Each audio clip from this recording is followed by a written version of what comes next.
Alright. Hello, everyone. Luminar here. And today. Oh, wait, hold on. Hold on. Wrong thing. Okay. Okay, sorry. I had to make sure that my microphone was actually connected to the OBS this time. Okay. So, hello, everyone. Luminar here. And today we're doing even more of Honkai Star Rail. Yeah, I've been doing a lot of Honkai Star Rail because I want to try to catch up. And the last few streams, we've only covered mostly 2 patches. So, yeah. We've mostly covered patches, well, patch 3.0 and 3.1. I thought we were way further. So this stream we're starting patch 3.2 out of 7. Then we got patch 4.0 coming up soon. Yeah, you can tell I'm fighting to try to catch up. Like if I didn't have to sleep, oh my goodness, I'd be staying up I'd do an all-night stream. I would legit do a 24-hour stream. Even then, I'd probably still be way behind. Alright, so yeah. So, last stream, we did 8 hours, but, last stream hit us like a truck. It was an emotional feels truck. Like, oh my god, that was just... Oh.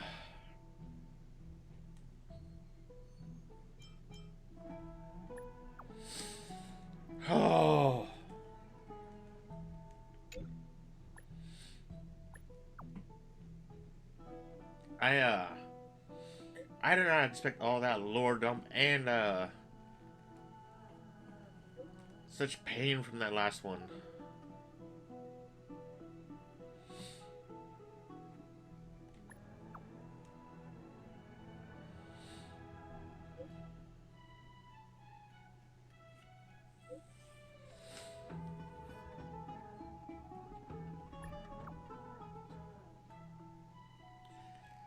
Because honestly,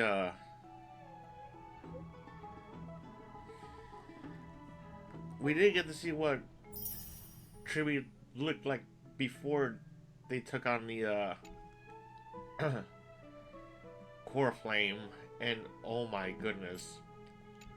That was such a huge change. Like, I did not expect that much of a difference. Alright, we'll grab this. Yeah, I made sure to grab the one from the other day. And we got books. Books!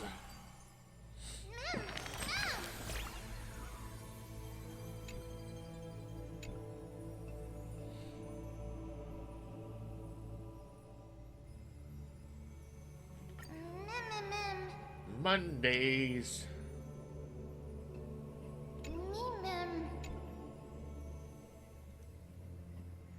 Yeah, it always tells you the day, apparently. I'm still getting used to this.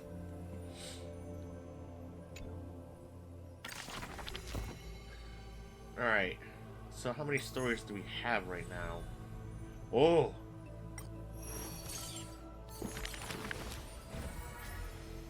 Oh, we got one.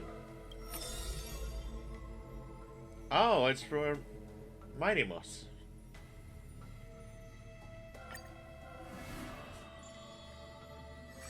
Alright. Well, let's continue on this story. Hey, these stories are actually getting pretty good. Tell us the story. Since which day did he become known as mighty? His strength rivals all lands, but the man pays it no heed. For only the authority of a king can end another king. And only strife can end strife. The torrent of conquest crosses the barrens, yet with homeland's blood, it is destined to be stained.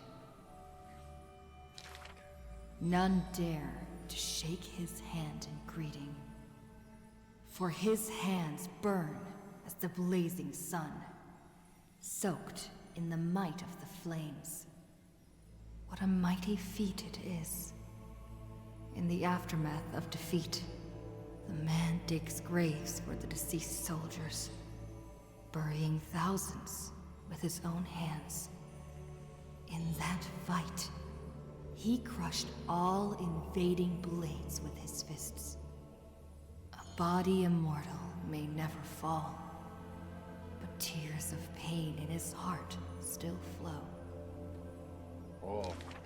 His years of drifting made him detest water's waves.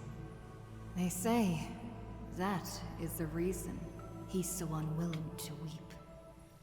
But in Idonia's blizzards he once did cry, a tear shed among the storm and frost that bloomed into a lily stained with blood.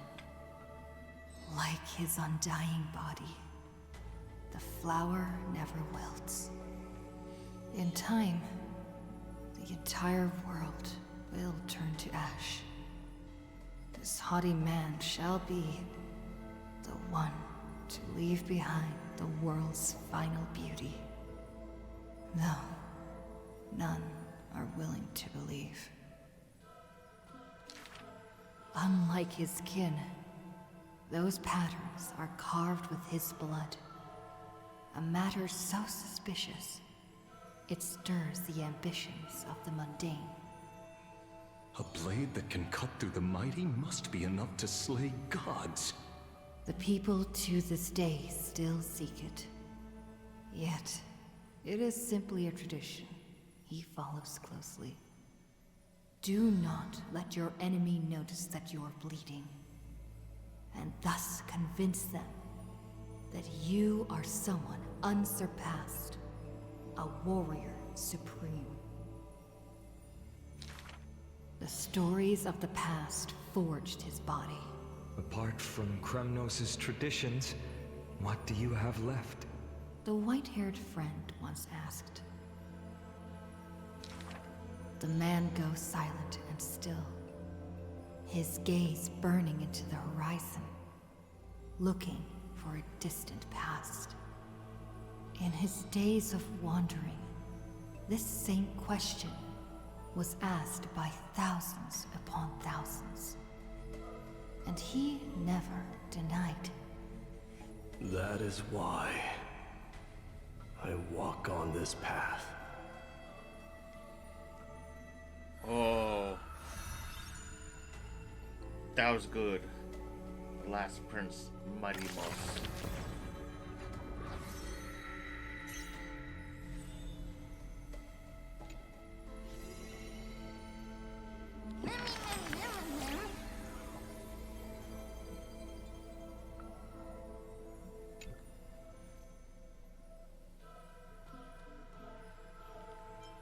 I'm really curious about the Curse of Immortality. Mom!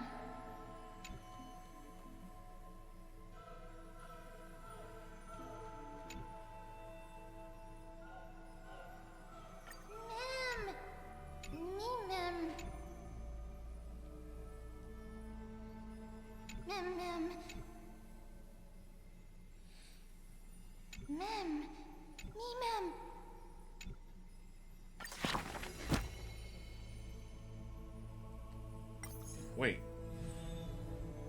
what new story can be written anyway? So like, oh. Whose story do we have?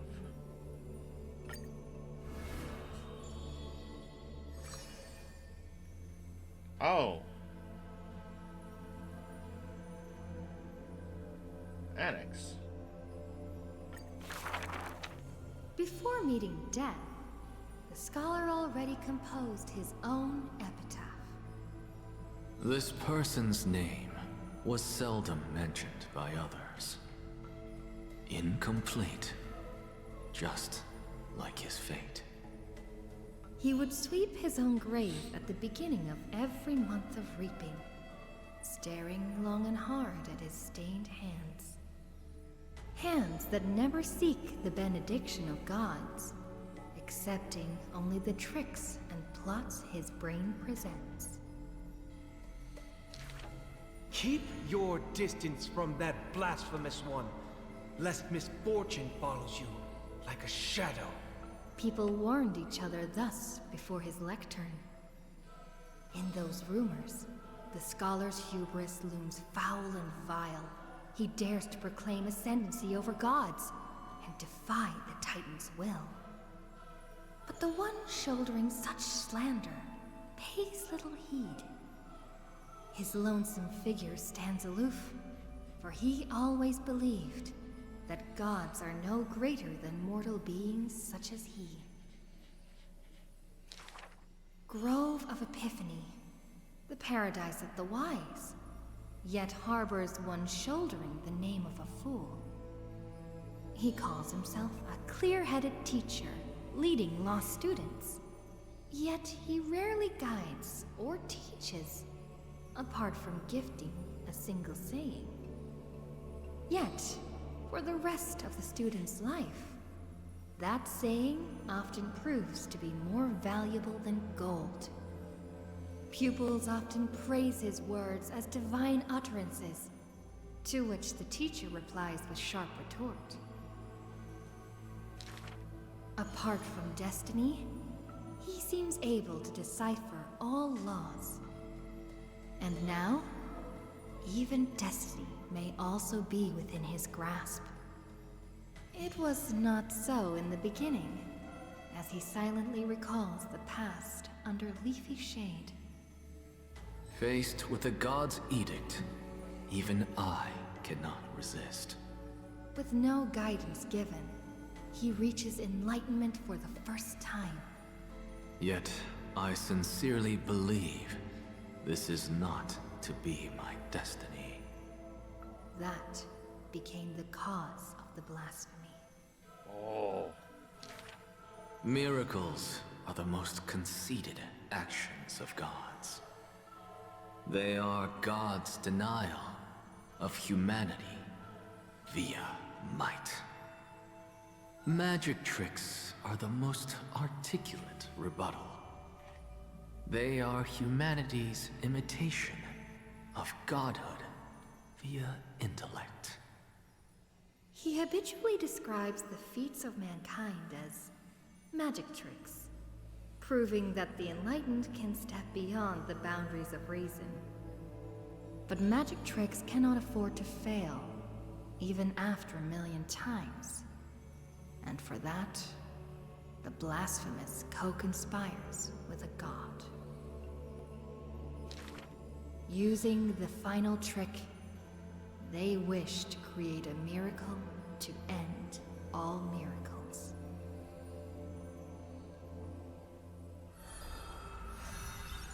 Huh. And he's magically turned himself upside down. And no wonder he's so cold. All his blood's gone to his head to make him so hot-headed.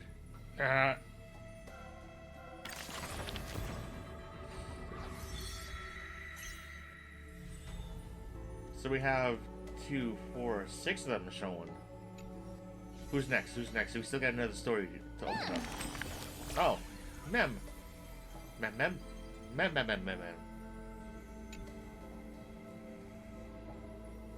Magical boy. Yeah. Looks like a pirate. Ma'am. So, magical boy. Hmm?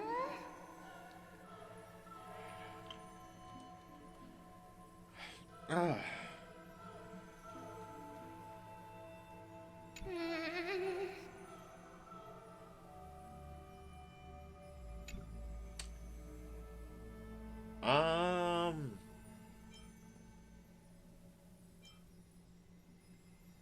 Teaching students. Ma'am.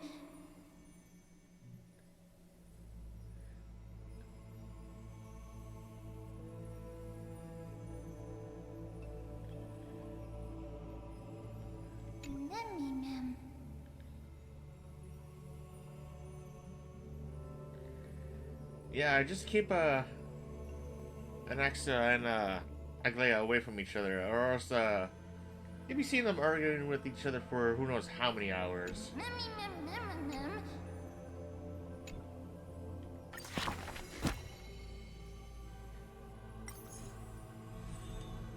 We gotta do another story. Who's next? Who's next? Oh, we got 3.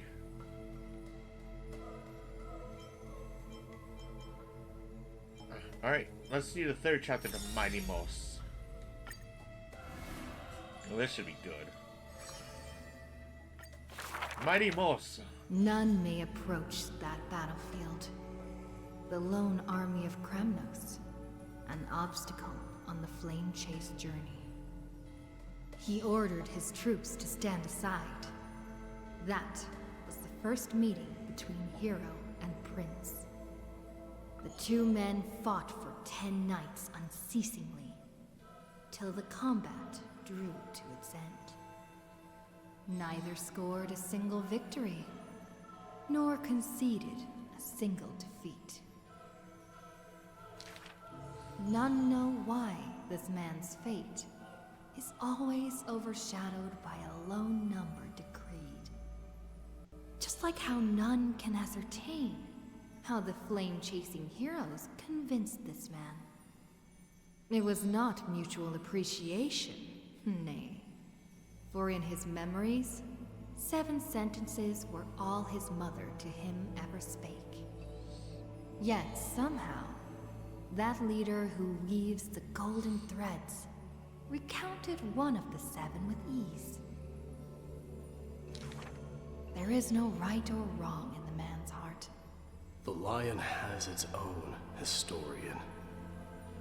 And the history of the hunter should not be held by the hunter alone.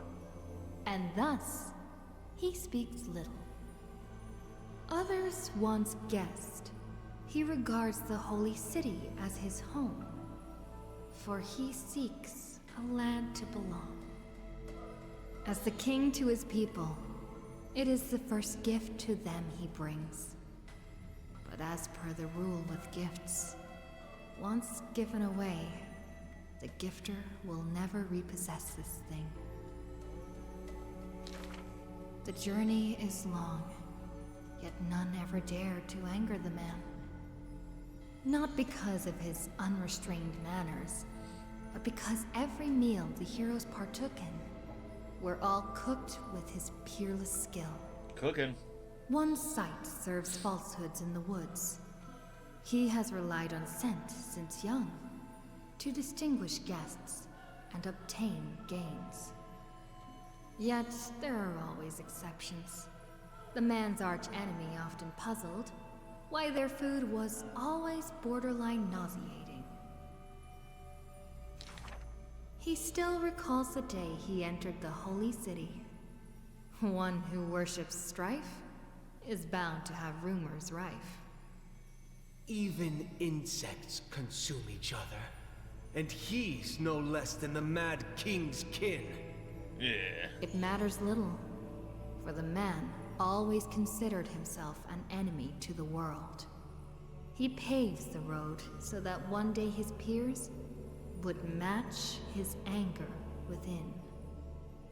Yet, until the prophecy turned true, none in the holy city he ever did ruin. Like, I'm like, each of these stories are something I was like, oh. Yeah, I'm really liking how these cards develop each time you finish a story. Like, it's evolving more and more.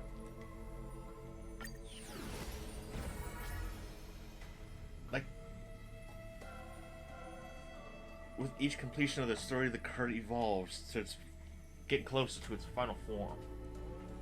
I really, this is what really gets me interested in these things. Right, I know the stories of the characters' past and tales, but seeing the cards evolve too, it's like, I want to learn more and see what happens with these cards. This one's gonna hurt the most though, Tribbies. Especially after what happened with the last stream. Oh, this is gonna hurt so much.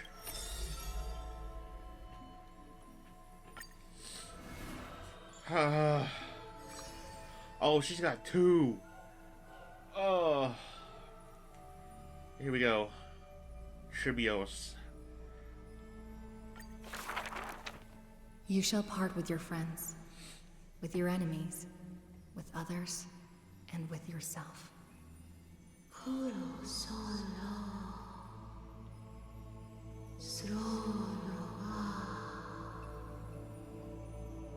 The Chrysos War's clamor rises and falls, and when the children reunite, only 3 of them remain.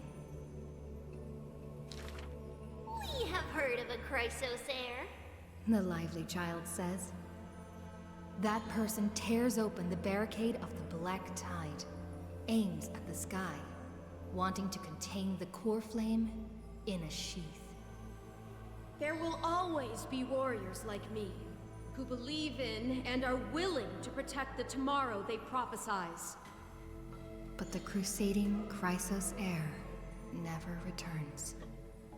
The greedy ones then lift the ground with sharp blades, and by power's lethality, they are one by one slain. We remember a group of bards. The taciturn child says. The bards compose songs for the children's prophecy, and along the corpus of the pillar of stone lay their footprints upon which ballads are carved. Though we lack the might of swords and shields, we can take you to walk every part of this world. Till many years later, when the bards all return to their subterranean eternal rest, the children sing the long, long songs, and alone they bear memories of humanity. We miss us. The exuberant child says. Oh. When they left their home, the passages blew the girl apart into countless turbulent bubbles, carried to all corners of the world on the winds of destiny. We will run towards the world's agony. The children cheer each other up. As the years pass and the sun and moon rise and fall, the children often hear sounds of their friends shattering. Farewell. Farewell. Farewell. The children who still walk the earth silently hide their wrenching sobs. Upon the hills of Akama once grew golden figs as far as the eye could see. The remaining children link their hands and decide to make this beautiful city the beginning of yet another journey. The children pull on the hem of the maiden's dress. Please, listen to the prophecy we bring. The maiden pulls on her silken threads, weaving in her heart the children's past into strings. Chase the core flames with me. I promise that the libations poured are guaranteed to bear fruit. The hot blood of the sacrificial lamb will not be spilled in vain. Oh. Next act. Act 4, the Tribios. The gentle mother silently dreams and brings to her child a scent from the west wind shore. Then, she quietly departs, and the only words her child hears is a prophecy of forlorn melancholy. The slumber of titans, the fragmented lullaby, the roar of the guards, all merge into a torrential black tide that carries the first demigod from the past to the future. And that was the beginning of this long dream. In this tiny room, she forged 20 years of her memories with time. Sometimes the child does not understand. The gates of worlds outside the window are so numerous. Yet, why can we not step within? And if one cannot leave the tower, what need is there to gaze into the distance via tones? The mother smiles and does not answer, only using bedtime stories to once again gild another golden sheen of destiny to the Amphoreus of the child's dreams. Alas, the golden light of destiny cannot illuminate the shadows of power and greed. All it takes to rob the child of her only kin is a letter of dark conspiracy. The culprit thought the murder had no flaws, but was unaware that the lamb willingly stepped into the passage's dead end. Before the priest met her demise, the only thing her eyes contained was spite. Yet she leaves her final warmth and hope embroidered into those dolls, leaving them behind for her innocent love. Loneliness stakes nightmares into the child's sleep, and the child hugs those dolls tight. At the very least, we will never leave each other, right? Onyx softly sighs and carefully lifts the curtain of time, presenting a crystal given in libation to the brave before the doll holding a blade. The Titan loves this child born into sorrow, but has no power to erase impending tragedy in the morrow. Only can it dispel the evening wind of the palace, giving the child solace in sweet dreams. The Titan's fading proclamation cannot pull back the string of the girl's destiny. All shall bid farewell to one, and that person alone will witness the miracle. In the holy city adorned with falling flowers, the children recall that prophecy beside their friend that has passed away. But the girl had already passed through thousands of crossroads and continues to sail toward tomorrow. Oh, for that bright spot beyond is the end of the west wind, where flowers bloom in spring. Oh.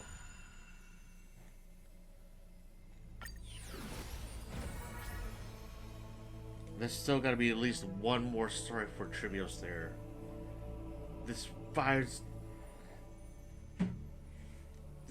circles.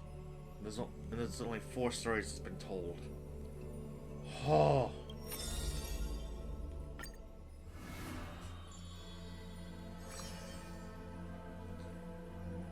The cards continue to evolve.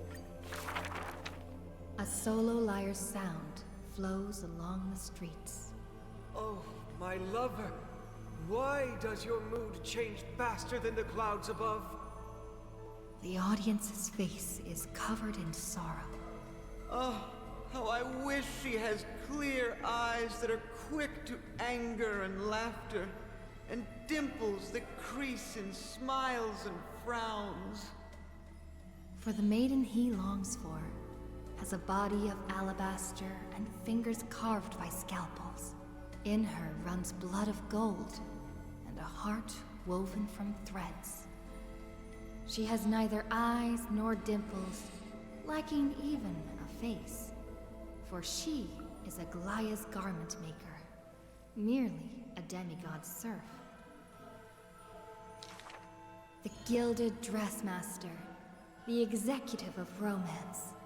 How resplendent would her mansion be above the radiant, dawning clouds? Nervously, the visitor opens the doors, like parting curtains at a theater. The one with golden thread in hand is revealed, standing betwixt figures of stone. Lady Aglaya, I am Apollos' retainer, here for an outfit to take to my master.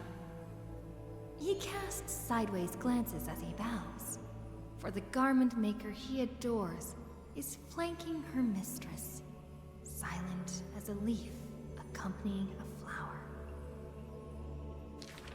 Slender hands sculpted of ivory pull up the dress's train, as if with one breath alone, the maiden will be revived.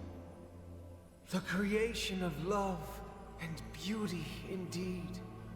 As the visitor thinks thus, his thoughts prickle the golden threads in the room. If you wish to embrace such fantasies, she declares thus on the other end of the golden thread, you must beware of the scissors that can pierce through the chest.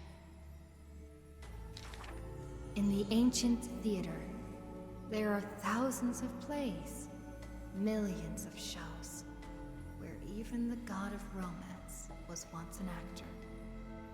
The weaver below the stage savors the show for inspiration. The ostracized poet finally returned home. The adoring lovers separated by misfortune. The hero betrayed fires his deadly arrow into the traitor's heart.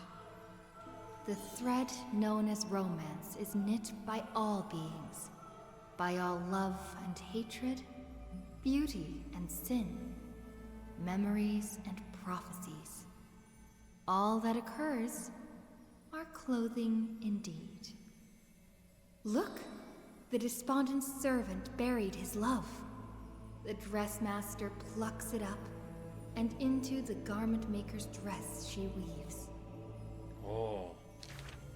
The elegant garment makers once had beautiful faces, some as knights with swords, some as impassive priests, and put on pantomime after pantomime in the golden thread's light. Pantomime? Till the stage shook in the storm, and the black tide tainted the dancers' skirts. She wiped clean their visages and instilled armaments instead of silk. Use the needle and thread as your sword. She requests the servants who cannot answer. The garment makers are elegant still. They turn bloody and stained slaughter into lithe rondos, for only then can they still dress in new gowns. Only then can romance survive into the morrow. Oh. That's an interesting one for Aglaya. But that is all the stories that we got for him now.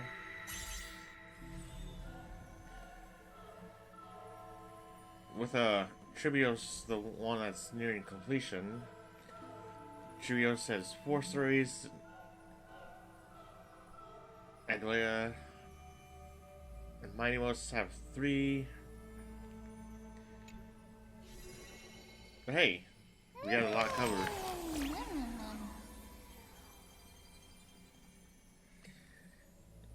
I figured why not just start with the stories, get them to go through them, see how they're told.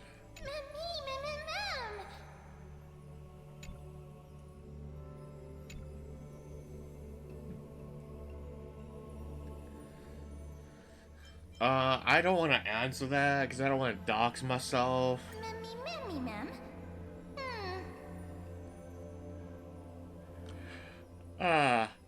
Gift? Gift? I don't really get gifts that much. I hardly get gifts. I don't think about that. Ma'am.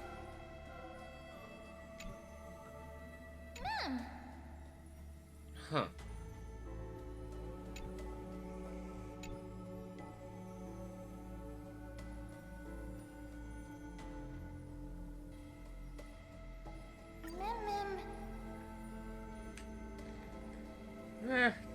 Yeah.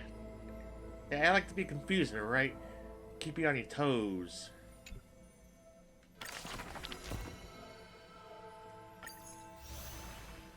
Still, we got a lot covered. It was like, boom. And hey, 120 stellar jade. I'm down for that.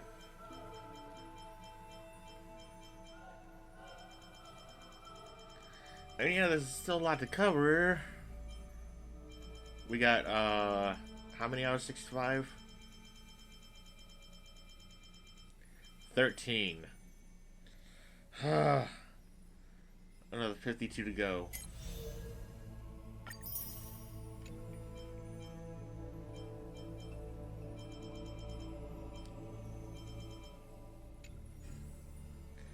Anyway, we got all that done. Oh yeah, we got the Jandal.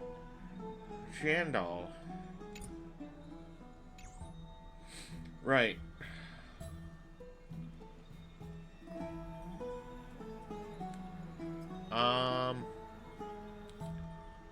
Right, I need to go on missions. Because I need to grab the current mission.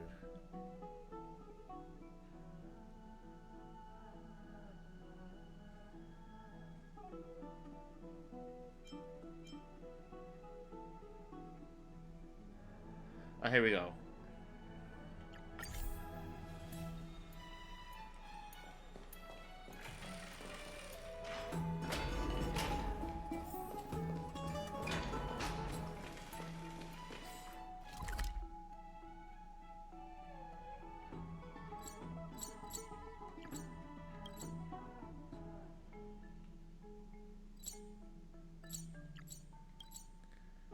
To the Garden of Life. I'm just gonna teleport because it's a little bit faster.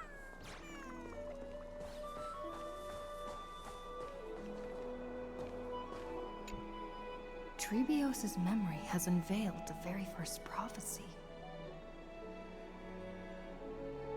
Oh, right. Otto. All shall bid farewell to one, and that person alone will witness the miracle. Such is the will of fate. If I take on Orynyx's trial, will the prophecy come to pass for me as well? Regardless, I must give Aglaya an answer.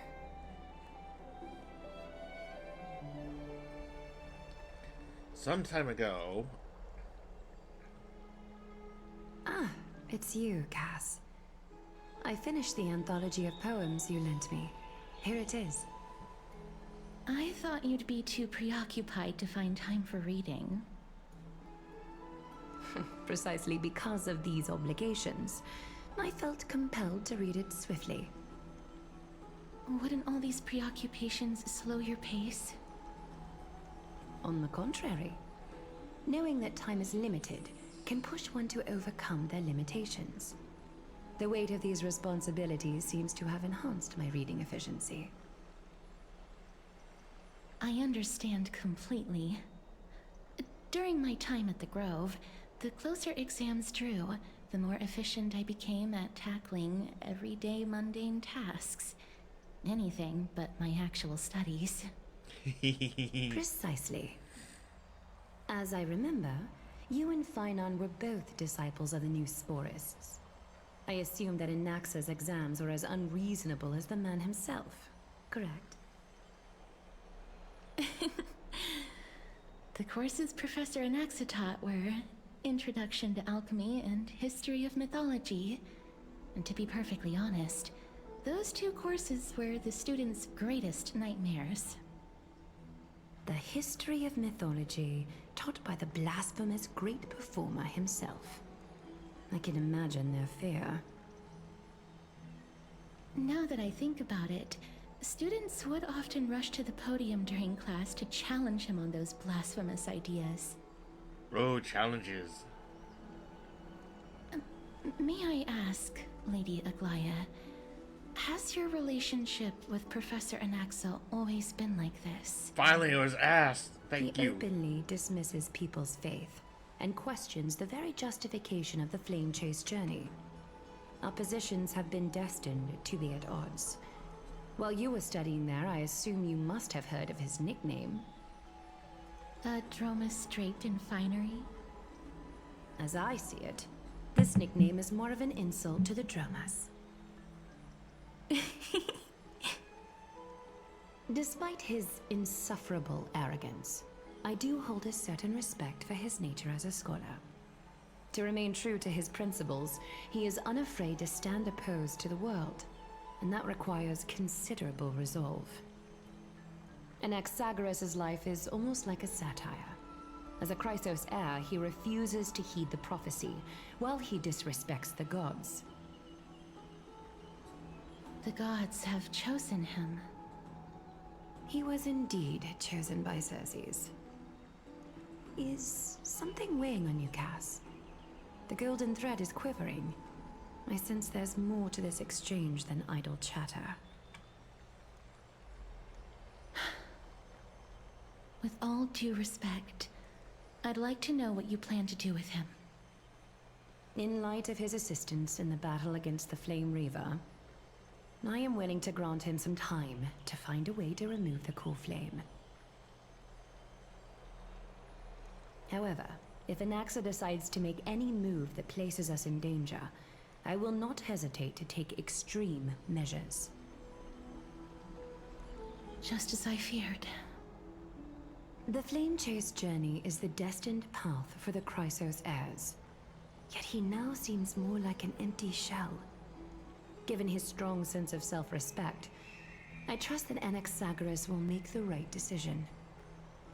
Still, I can't help but hope for another possibility. Perhaps Anaxa will also overcome his limitations, now that he knows time is limited.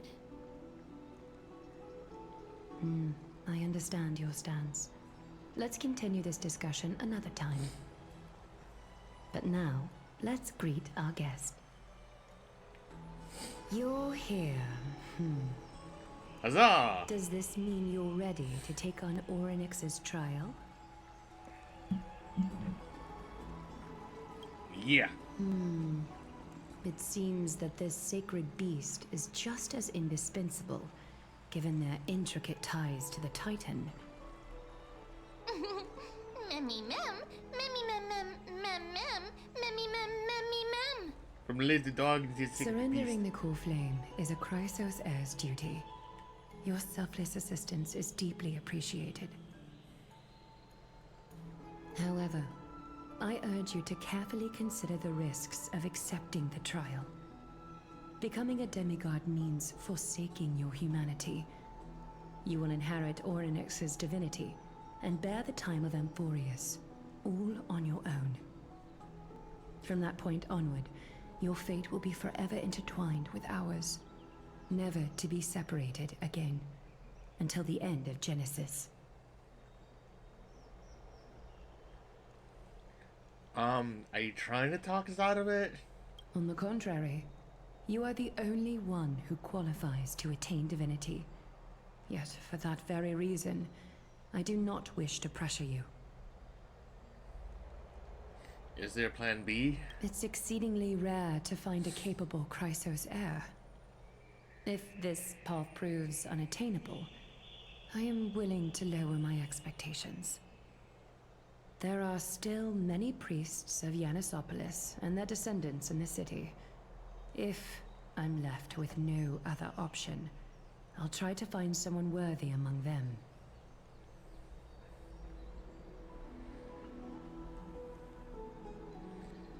Yeah, it kind of seems like a shot in the dark there.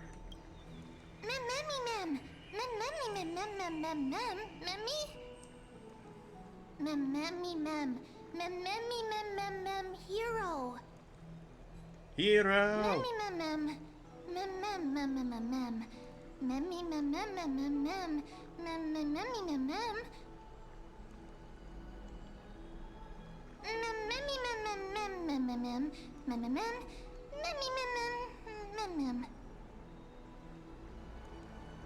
It looks like you know that Titan rather well.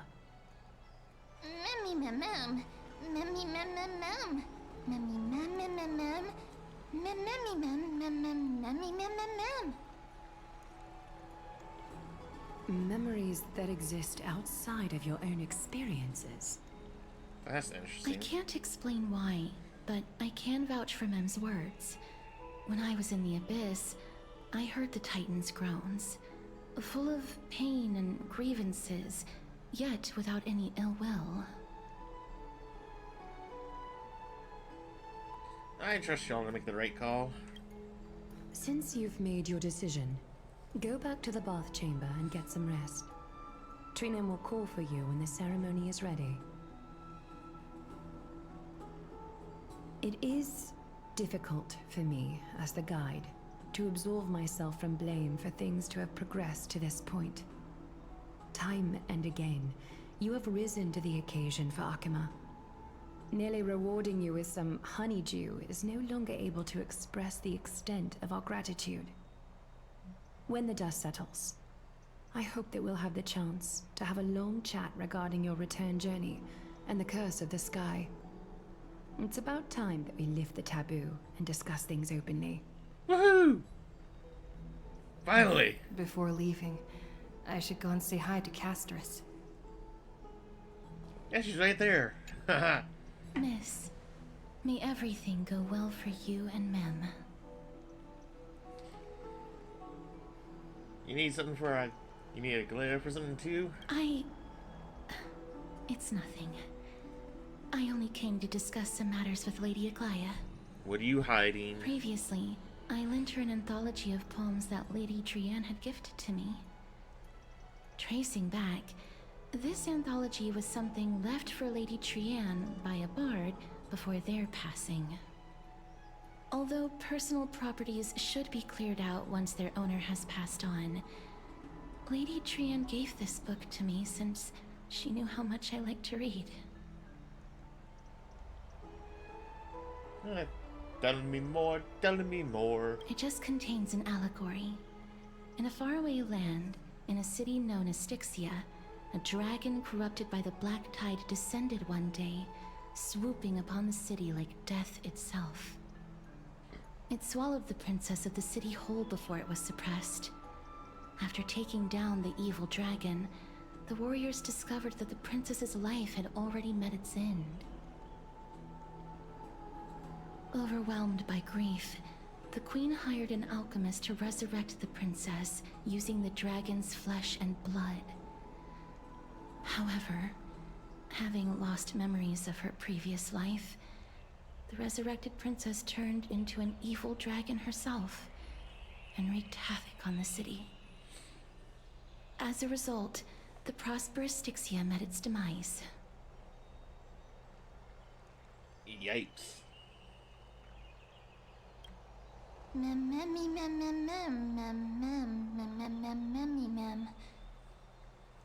The author of this book is Archepia, a wandering bard who traveled to many cities. Among the things she left behind are poems, dictionaries, and many tragicomedy scripts. She even clearly underlined and took notes in books that covered myths with her elegant handwriting. While flipping through these books, I felt like I was afforded a glimpse into the life of Archepia. It felt just like I was traveling with someone that I'd never met before. It was as if she had yet to pass on and was still alive. No one goes through life without leaving their marks behind somewhere, somehow. That's right. Writing, drawing, and taking photographs. It seems like human nature to try and leave records of things. Speaking of taking photographs, when I was helping you to take the photo previously, I did not look through the photos in your photo stone out of courtesy. But I'm also very curious about the story of the Rosy Celestial Maiden. Oh! Despite having visited many cities in Amphoreus, I still understand nothing about the world beyond the sky. If there is an opportunity... forget it. Let's talk about this in the future. For now, I only hope that you'll be able to complete the trial safely and obtain Orynyx's blessing. I don't think there's anything else to do here. Time to go back and talk to Don Hung. Marsh still has that, title there.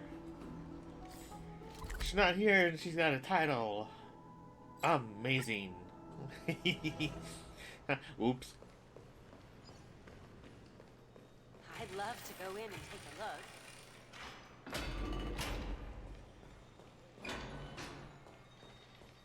Oh, hey, Finan. Citizens Assembly? That's right. Oh, partner, you're back just in time. This is something that the both of you should probably know. More trouble? I wouldn't call it trouble. I just think it will be favorable if the both of you understand the situation in Akima better. Do you remember the Council of Elders that was on our heels previously? It seems like they've made their move. Uh-oh. Some background information for you. The Council of Elders is an authoritative body in Amphoreus, made up of different city representatives. They hold legislative power over the Holy City, and are in charge of presiding over the Citizens' Assembly held once every few years. This is the most important social event of Akima. It is highly influential, and can even affect what happens to the Flame Chase journey.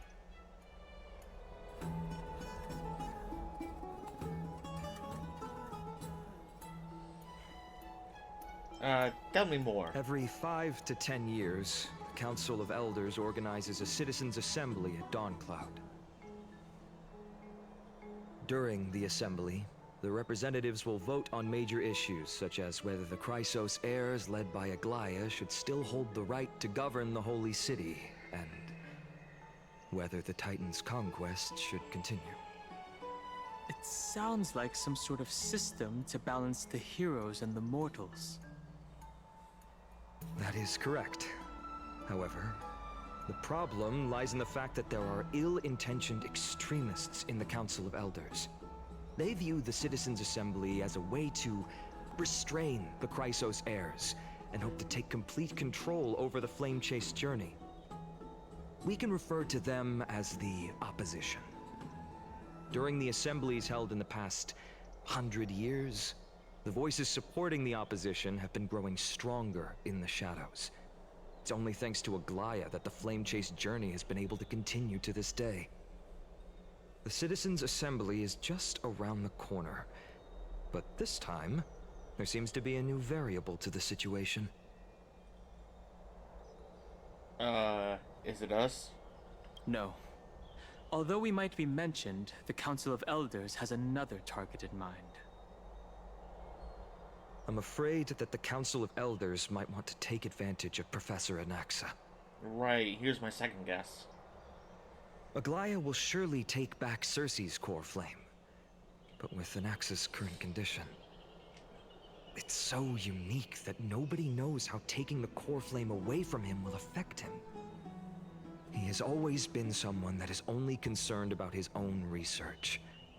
I'm certain that he must want to escape from the monitoring of the Golden Thread and protect himself. If the Opposition were to offer an olive branch at this time... You suspect that he might betray the Flame Chase journey and defect toward the Council of Elders? Anaxa has never believed in the prophecy, so technically it cannot be considered a betrayal.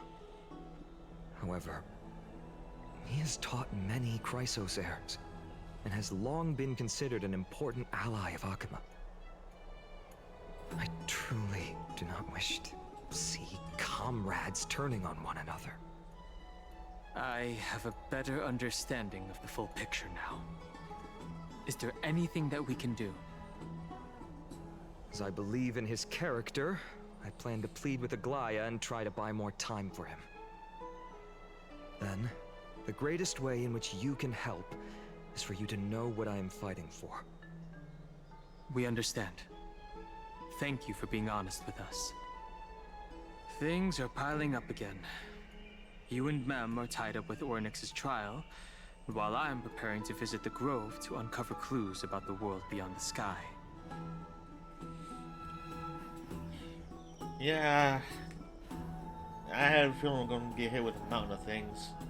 One step at a time. Allow me to apologize for the fact that we always seem to be troubling you. I hope that Ornyx will show more benevolence and be more accommodating. I remember that they seemed quite fond of you back in the Abyss.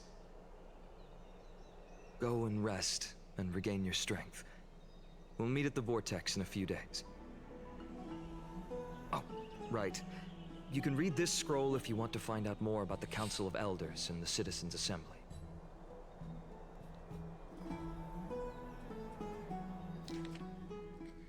Ah, it's a wall attacks.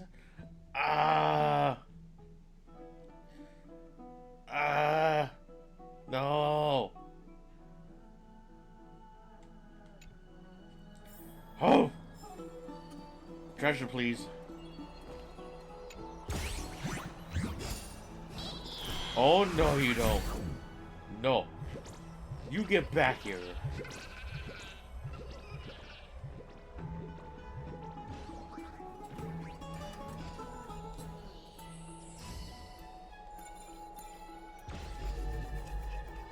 You get back here right now.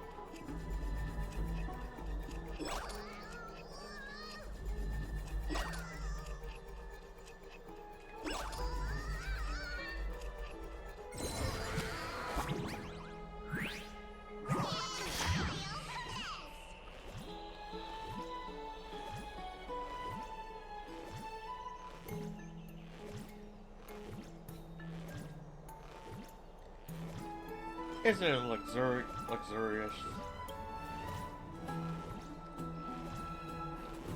So much room.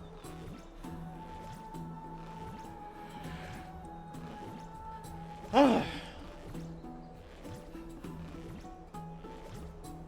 yeah, I know I've been doing another early morning stream, but yeah, it's like almost 8 a.m. We've been going for about an hour. So yeah, haha. Look.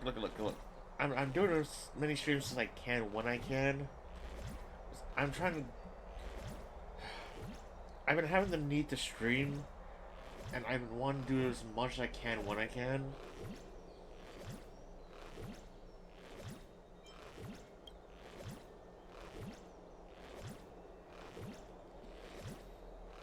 It's just...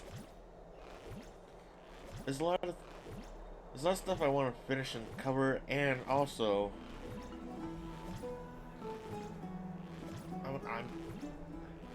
I'm a content creator, right? I want to make as much content as I can. I want to make sure everyone has fun. Oops. I may have accidentally triggered a battle.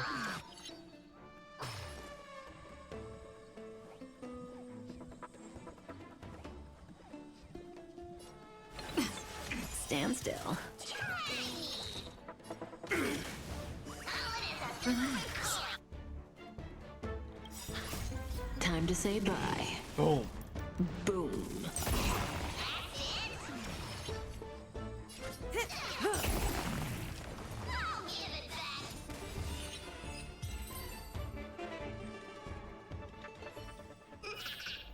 Reach the end of the story.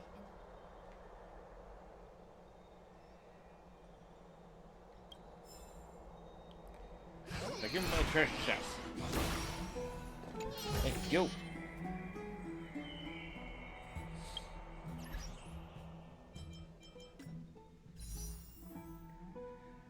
Yeah, we're not even close to being able to do another 10 roll.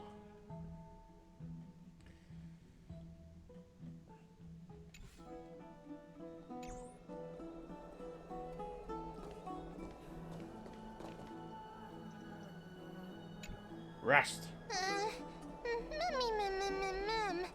Mem nervous.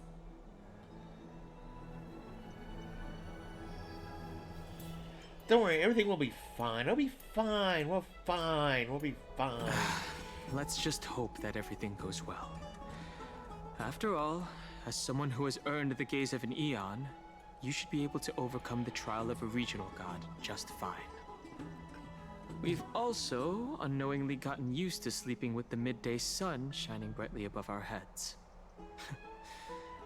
Get some rest. Huzzah! Perhaps a new phase of our trailblazing expedition in Amphoreus is about to begin. Yeah, no joke.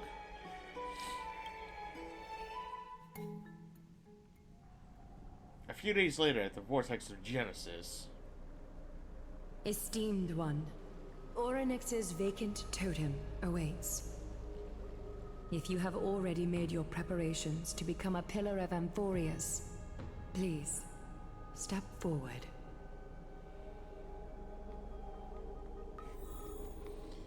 Here we go. Little Gray and Mem, thank you. Your resolves cannot be questioned. We praise your pure selflessness and courage. May Kefali light your path forward. Get ready to assume Orynyx's divinity, Trailblazer.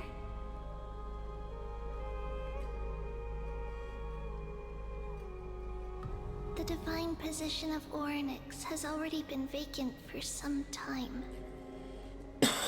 We can feel the space of the trial closing.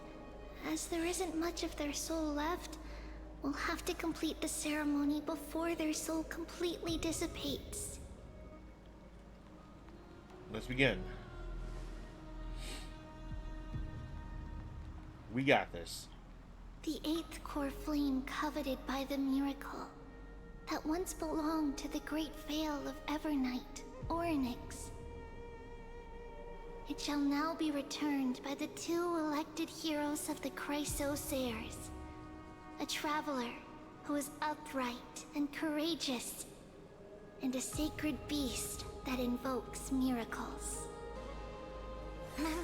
Who? Mem. Both of you, please, come forward.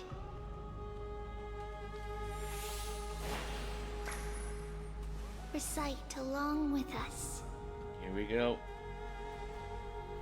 O Majesty of the 12 Titans, Pillars of the world, we seek your divinity to mend the rifts of the world.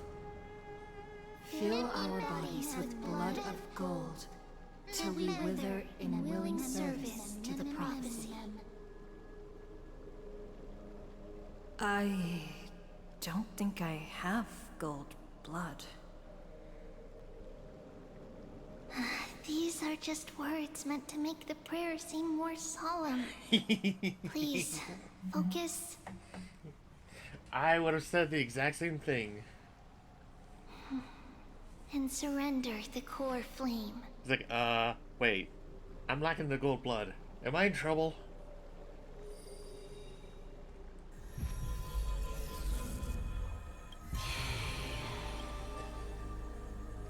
Oh, I don't need the gold blood.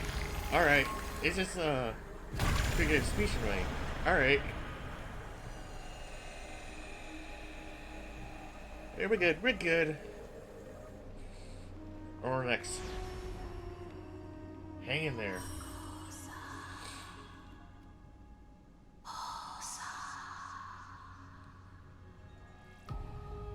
Orynyx. Their soul has been waiting for a long time. Perhaps they're also quietly waiting for the arrival of their successor. Wait for my return, friends.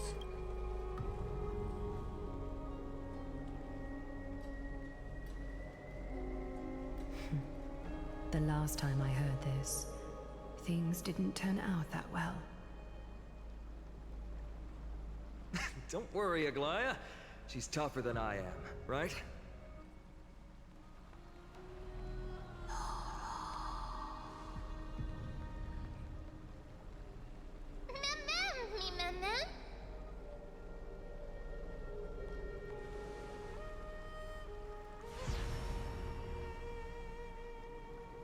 And we're gone.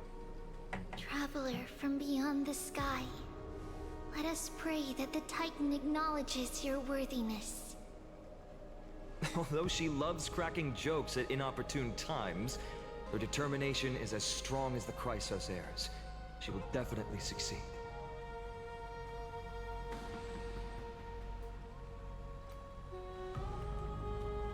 While she's away, I would like to have a chat with you, Maglaya.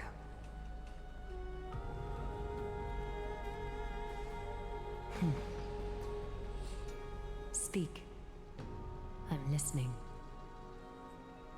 Maglaya does not seem happy.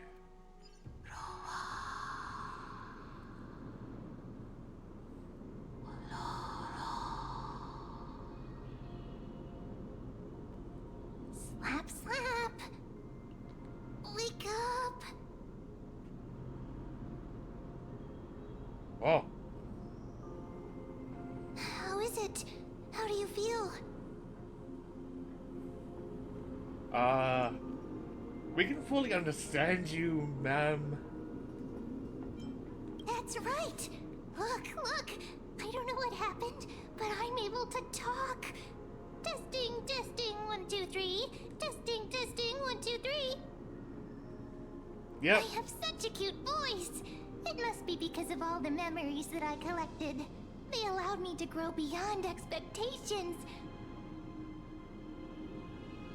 Also, listen. The words of the Titan are becoming clearer. Mother. Mother. It hurts. Have I finally reached the end? Or the years of isolation coming to an end? Oryx. Oh, how heartbreaking. Ever since the figure draped in the black cloak robbed them of their core flame, they have been relegated to waiting in isolation in such a confined space. We are going to help alleviate their pain, right? Of course. Memories. Broken. Mother. Where? Hang in there, Oryx. Mother? Who are they calling out?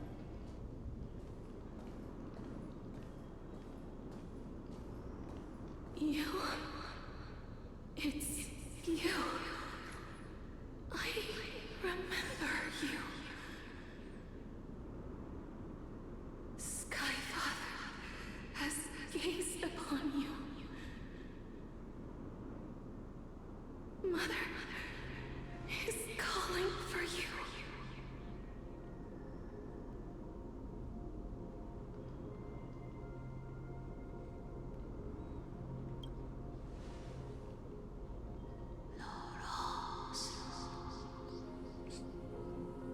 She's murmuring again.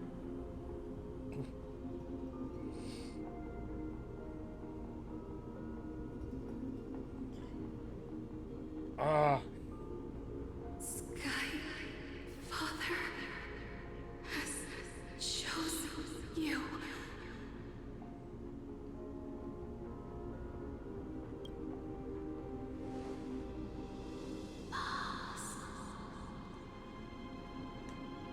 She can't answer. Can't hear it.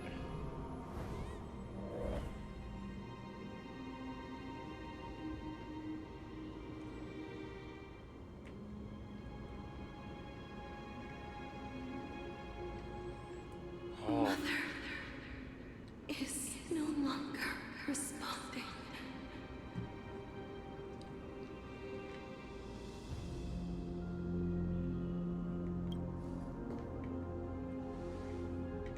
Something important. An important matter. Oryx, listen to me. Aren't you tired? Throughout the long years, you have always been protecting the fate of Amphoreus. Each time people draw strength from within their memories, Every single ripple falls onto your shoulders. There's no need for you to bear this any longer, Orynyx. From today onwards, someone else will bear time on your behalf. This is why we have come. Freedom. Freedom. I want freedom. Oh, poor child. Everything will be fine. Let us help you. You can have a good rest now.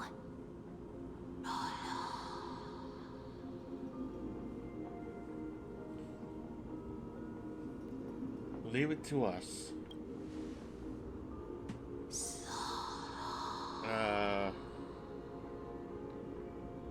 You have potential, strength, willpower, powerful, and tenacious. But you lack something. Just one thing.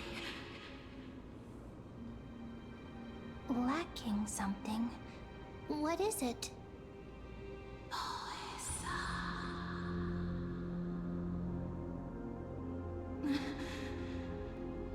What you lack is a future. Wait, what?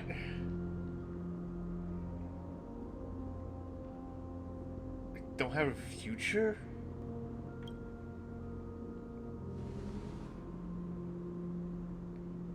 Future? Traveler from the sky. You should have dissipated already. The gaze from Sky Father. Stabilize your form. Because from the moment you crossed the sky, your life was cast away. Right now, you are simply a collection of walking memories. What? How is that possible?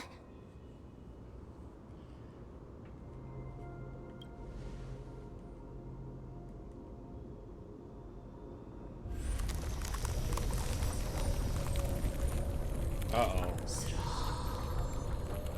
This can't be good. The space is collapsing. Someone must inherit the authority of time. If the pillar is lost, the laws of time will collapse. Amphoreus will succumb to eternal disorder.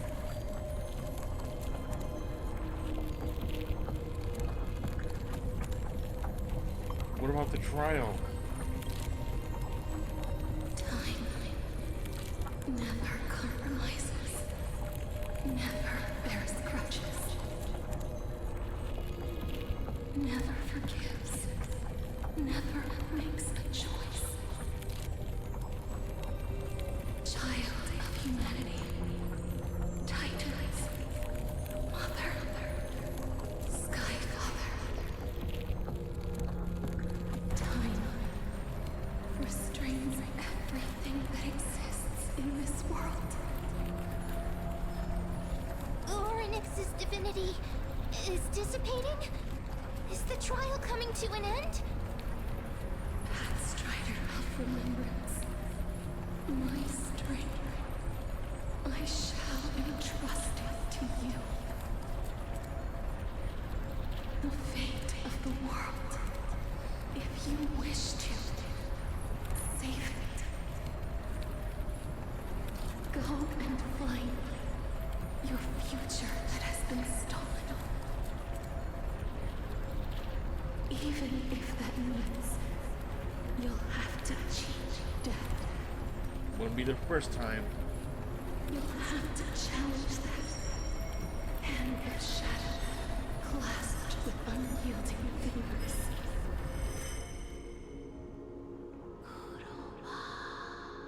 Before the passage of 15 dawn hours, go forth and reclaim your future.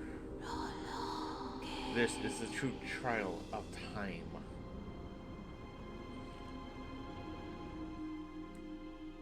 Oh!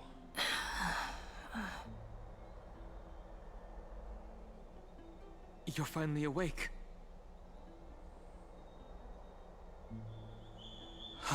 I'll keep it simple. You succeeded. Orynyx has entrusted you with their divinity. Now you're no different from a demigod of Amphoreus. However, Mem has told me about what happened during the trial. They're still explaining things to the others and told me to bring you back to your room to rest first.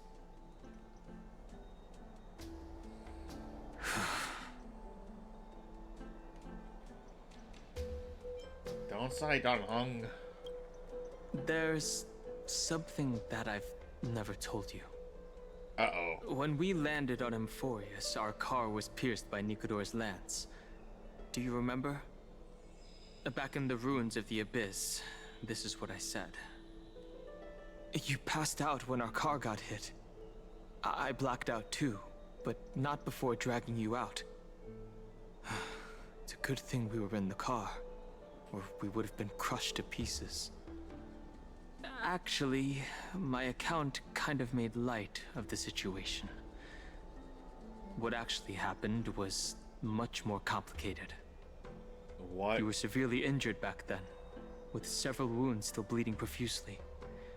I struggled to carry you out and used the last of my strength to stem the bleeding. But then, I was also hit by a falling rock and lost consciousness. The last time I checked, you still weren't breathing. But when I regained consciousness, I saw that you were alive and full of energy. So I never brought this up again.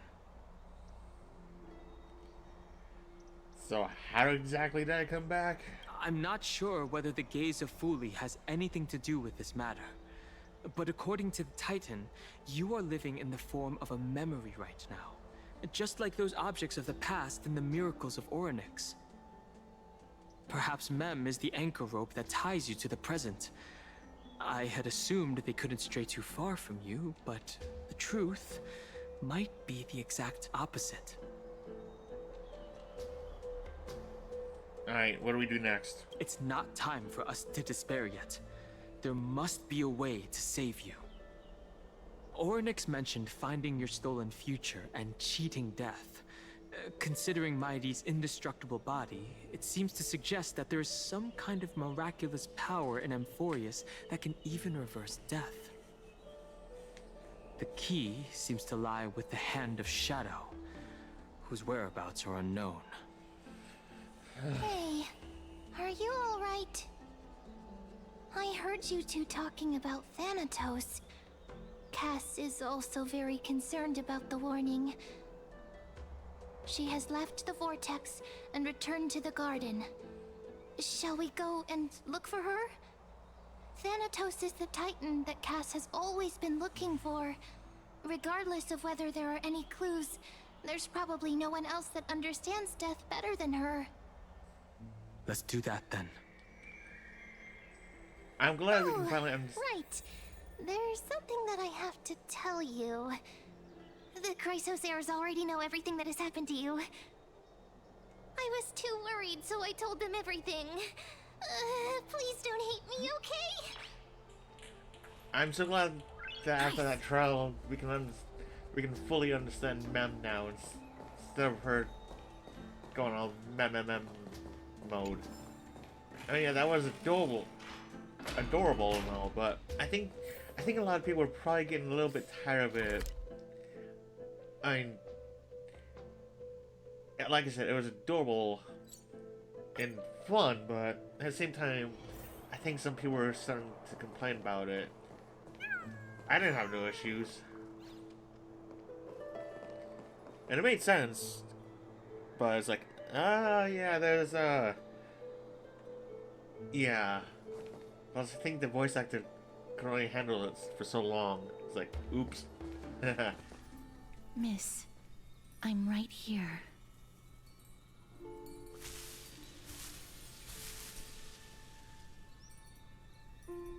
Please stay there and slowly turn around. Okay.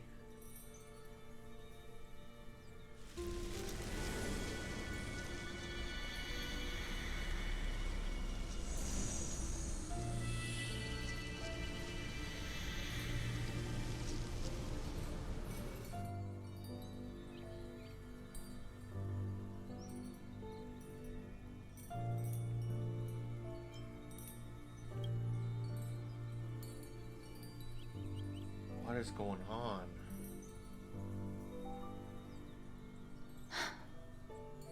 Please pardon me.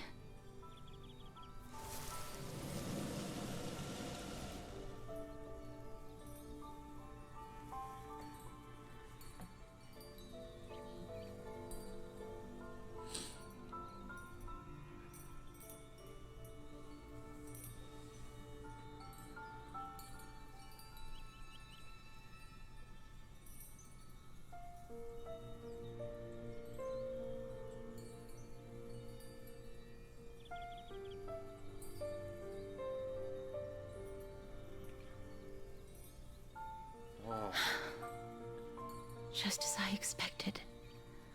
I cannot feel anything.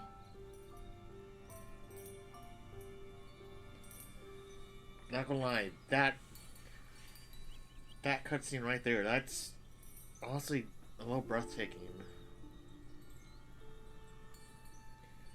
Caster's just shaking. Back at the Grove, I was puzzled as to why you were not affected by my curse.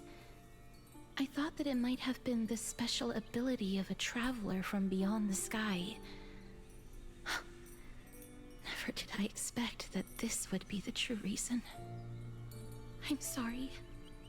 I should have noticed that something was amiss earlier. Miss, if my abrupt behavior just now offended you, I hope that you can forgive me.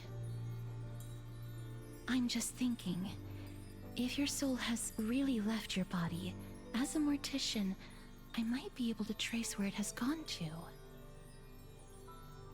Cass, did you find anything? My apologies. Not as of yet. Perhaps I have overestimated my capabilities. But, Miss, would you be willing to let me try again?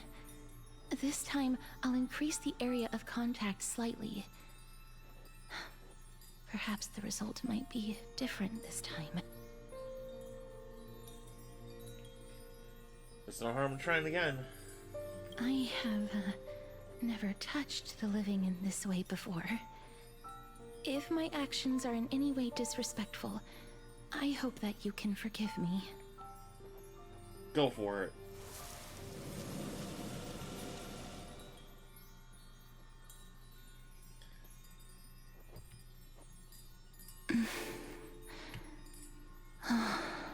Yes.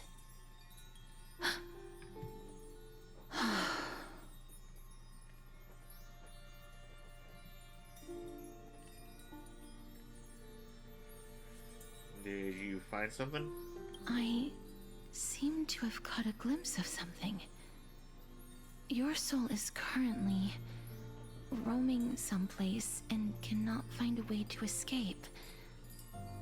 But perhaps it might not be a bad thing. If your soul is still wandering around, it means that we still have time. We have a chance to find it before the fingers of Thanatos sweep everything away. Clues. Just a few more. I need more guidance. Ah. The connection has been severed. With my strength, I'm not able to trace it. It was me. I was a little too hasty. Don't worry, miss. Although we currently have no leads, I will do my best to search for the whereabouts of Thanatos, bring back their core flame, and personally return to you the life that you have lost too soon. I know that I'm lacking in confidence, but I hope that you can keep this promise of mine in mind. Before I manage to deliver on this promise, please do your best to hang on. Amphoreus needs you.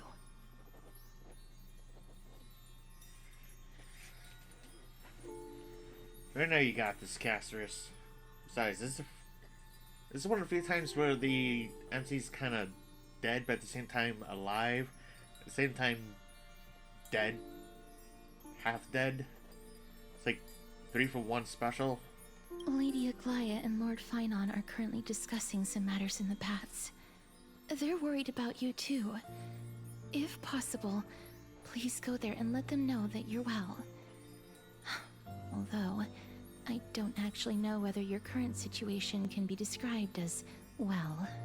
That's good enough. Also, please accept this Styxian fable. Reading can help one to focus and relax. I hope that reading this can help tide you through this difficult period. It's good.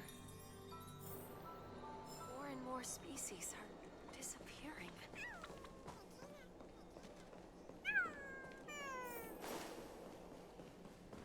Down, down, down, down, down, down.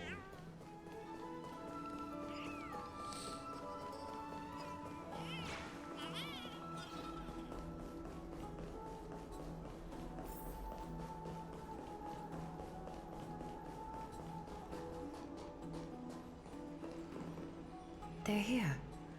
Ah! That partner! Hyacinth said you definitely wake up. How do you feel?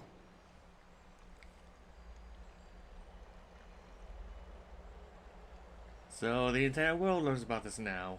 I beg you, please forgive me. You've completed the trial of time, and I have to admit that the process went better than I expected. Even in the end, that Titan's heart still showed a soft spot for humankind. However, I never expected that two people who have cheated death would appear in Akima at the same time. That's what we have been talking about. Mighty has been in Akima for such a long time, but has no one thought to study his indestructible body? If there were even any minor breakthroughs, we wouldn't be as clueless as we are right now. Many have had this idea, but so far, there have been no results. If it were successful, Thanatos wouldn't have disappeared without a trace. Nevertheless, now is not the time for us to give up. At the very least, we can still see a glimmer of hope. Cypher. If anyone in this world knows the whereabouts of death, it would be her. I'll try and get her to return to Akima, but do be prepared for a less than ideal outcome. Please understand that throughout the history of Amphoreus, no one has ever managed to escape the clutches of death. At the end of time, Thanatos silently awaits all. It is my duty. We too require you to bear the divine position of time. But before that, just... What's wrong, Aglaya? Omens always come in pairs. A tiny air current will eventually brew into a storm that tears the sky apart. It's Anaxagoras. He has initiated contact with the Council of Elders. In the end, it has still come down to this. I earnestly hope that your assessment of him is accurate, Finan. Otherwise, the efforts of my teacher and I of the past millennium might be reduced to dust because of that great performer.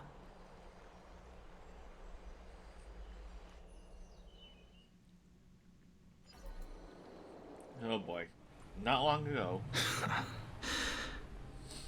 I'm back here again. I remember this dream. This realm is covered in a silk-like fog, and the land is barren and harsh. The crowd of travelers leaves tracks everywhere. Hey! Excuse me! What is this place? Where in Amphoreus are we?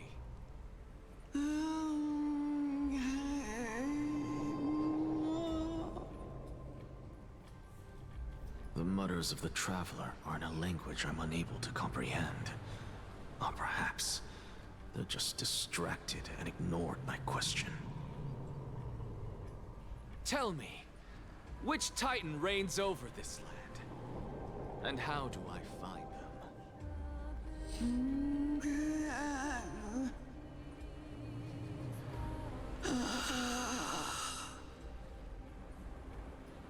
Hand of Shadow. Hand of Shadow Thanatos. Could this possibly be the Netherrealm? Not Netherrealm. Then where is this? River of Souls? The outskirts of the Netherrealm? Are you heading downstream toward the Netherrealm? The Netherrealm. Nothing but an illusion. Oh? Titan rejects you, me. Listen. What? The traveler lifts their wrinkled fingers and remains silent. I look in the direction they are pointing and listen closely. There. A massive shadow brought the sound of rushing tides. The sound of tides. I can hear it.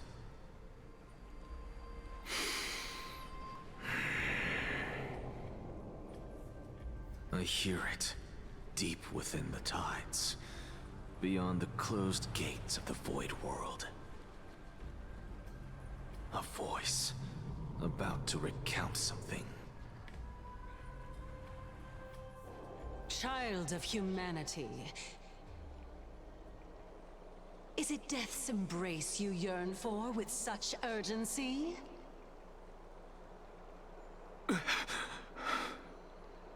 Oh, you have awoken. Welcome back to the mortal realm.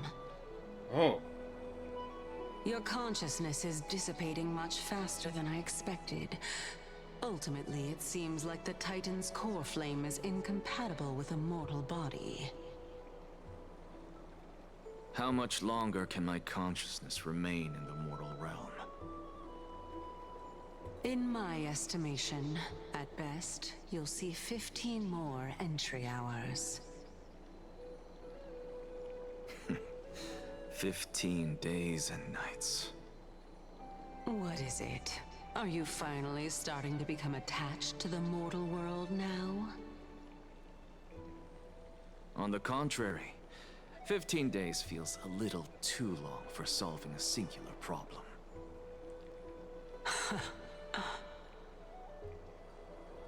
Stop giggling. It's time for us to go. The messenger from the Council of Elders is almost here. Let me ask you one more question. Are you really planning to betray Aglaya's will? What betrayal is there to speak of when I was never loyal to her to begin with? What about that white-haired student of yours? Acting so recklessly, do you not care about what might happen to him? There will be a price to pay for blind faith. This is also a lesson for Finan.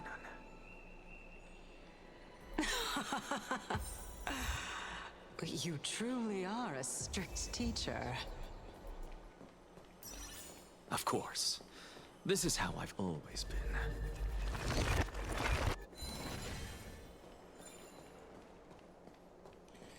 Oh, this is gonna be something.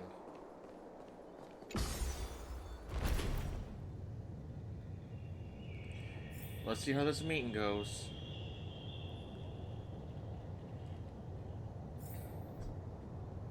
I have a feeling it's gonna go not that good.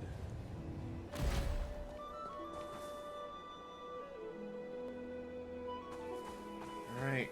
Sorry to keep you waiting, Lord Anaxagoras.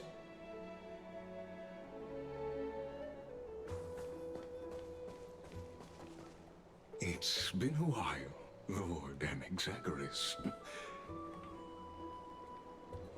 I greet you on behalf of all the citizens of Akima and express my deepest regret about what happened at the Grove of Epiphany. It's you. I never expected that you would personally come and meet me. By carefully into Lantern above, I have come as a testament to the justice of the Council of Elders. There are Antikytherans here? They have been a rare sight ever since the Chrysos War. I extend to you my utmost respect, revered Titan. I am Lycurgus, though you may call me Lygus, holding an honorary position within the Council of Elders in Akima, and as the Theoros, I stand to protect the right of all upright citizens to express themselves freely. You can see them too? You know about us. We Antikytherans perceive the world through the amplitude and frequency of souls. Just as I am conscious that Lady Aglaya is secretly listening in on our private meeting from afar, if necessary, Lord Anaxagoras, I can sever the golden thread to protect your fundamental rights. The demigod should know better, for such is her station. Spare those poor threats, and just let her listen to my words. They shall serve only to unveil her own folly. May I interpret this as you having a countermeasure? I need not any plan, because she can do nothing other than petty espionage. As the Citizens' Assembly approaches, and with Orynyx's fall, any attempt to capture the core flame within me will only usher chaos and calamity. A truth she undoubtedly comprehends. While I, Anaxagoras, serving as the Grove's special envoy to Akima's Citizens' Assembly, have long known the extent of your abilities. Let's forego the formality of asserting authority, Lord Lygus. Lead the way. Very well. Surely Lady Kindness would appreciate such assertiveness in an ally.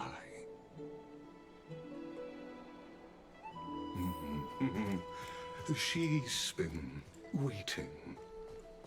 Follow me, please.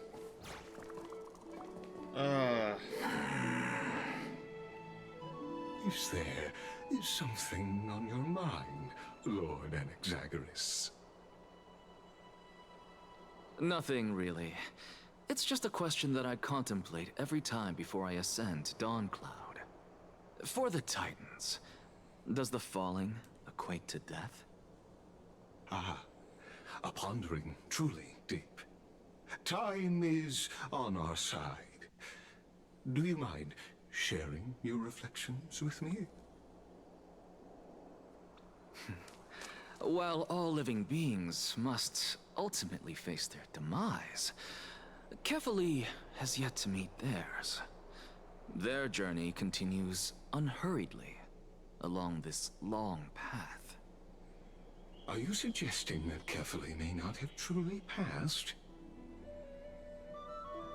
Yes. For dying implies an ongoing process, an action, whereas death signifies a static state, a definitive termination. In contrast to mortals, Titans exist on a grander scale of space and time, thus elongating their passage into death. The notion of their fall is but a misinterpretation born of mortal ignorance. Ah, an intriguing concept, albeit challenging to substantiate. After all, Kefali has maintained a profound silence ever since the era Arasa, while scholars and priests alike have conveyed the message of the gods' imminent fall. Perhaps the gods, in their arrogance, deemed it beneath them to reveal their perspectives to mortals. Could you elaborate on your statement? Circes, the kin of the Sky Father as recounted in myths, now resides within my brain. Were I to inquire, Kefali would have no cause to refuse. Oh. That very well could be true. But what if the world-bearing Titan still chooses to remain silent? In that case, the myths crafted by the people of Amphoreus are nothing more than pitiful jests. It's worth a try. I believe, and I'd love to witness the fruits of your theory and the change it may bring to this imperiled world. Because I completely concur with you on this aspect. If the Titan has indeed met their end, any response from them would be impossible.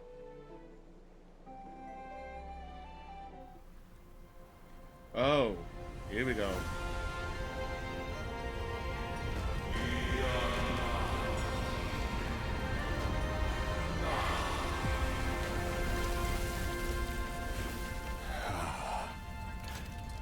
Please, Professor. Huh. The children of humanity have indeed created a spectacle. Welcome to Dawn Cloud. The atmosphere here carries a greater sense of solemnity than the mundane clamor of the Marmorial Palace, with entry permitted only to the invited.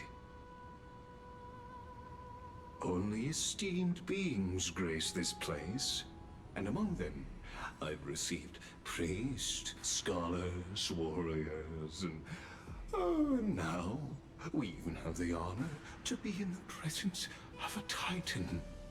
Oh, what a joyous occasion. Once deemed a blasphemer, now a surrogate for revered divinity. The honor should rightfully be mine, shouldn't it? I'll notify Kindness and the others of your arrival. Kindly wait for a moment. A soldier will be here to guide you shortly.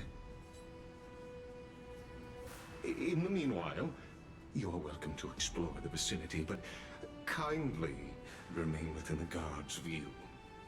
Delaying the crucial meeting is something none of us wish to see, I presume. I'm well aware of Kindness's methods. There's no need to emphasize that.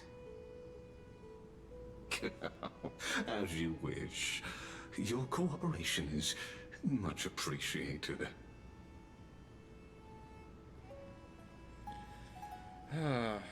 Alas, I had hoped for a brilliant plan from you, but it turns out you just left one cage to enter another. Save your concerns. I know very well what I'm doing. I shall depart to explore the surroundings then. Now that I look around, I wonder if there are any murals bearing my portrait around here. I'm quite intrigued to see how the children of humanity beyond the Grove perceive another Titan. Off you go. I won't be joining you. This Titan appears to be quite at ease. I should investigate the Council of Elders' recent activities first. Be aware, I can hear you perfectly well from here.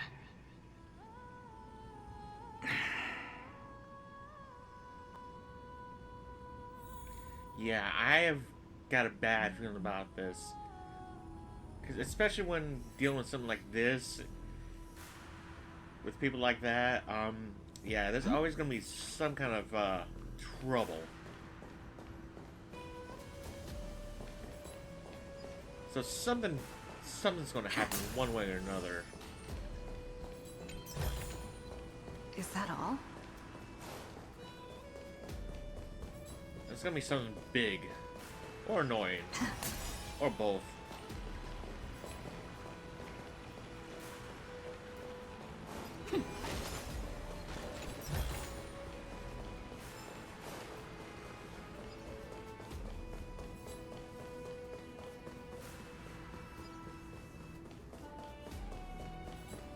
Alright, it's over here, so let's take a look over here. Even blasphemous scholars can come here, it seems.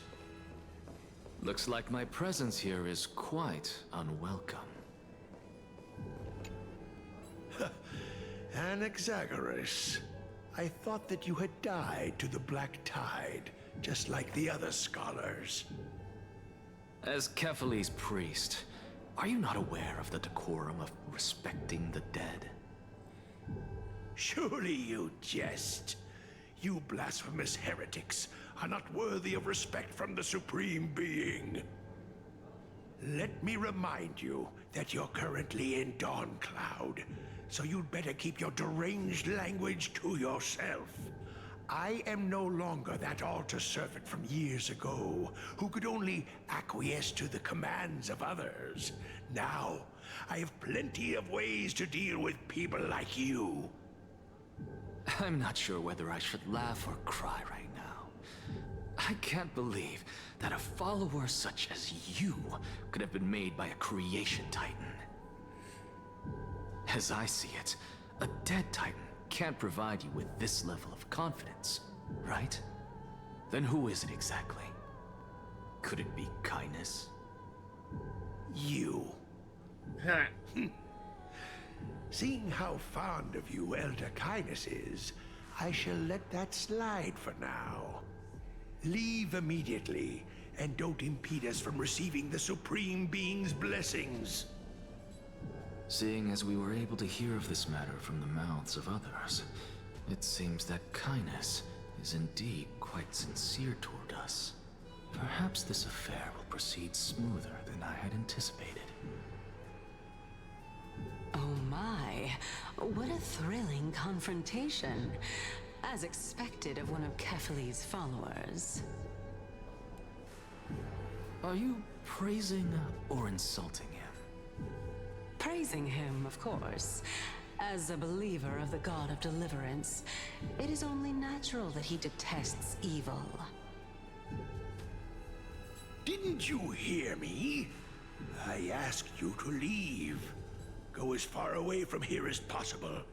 Don't mutter to yourself like some sort of madman and disturb my meditation. Yeah, I saw that coming. But I want this. Puzzle. Oh, good lord. Alright.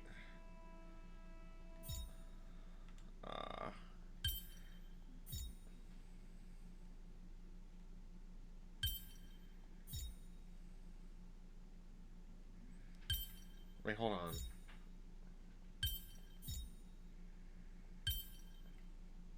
Could it be done the other way?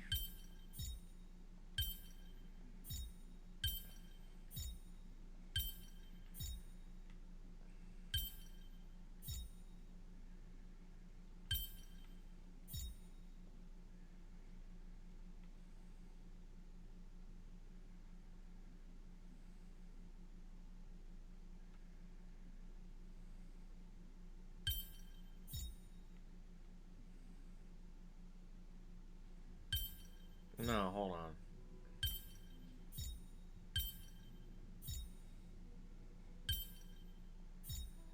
Hold on.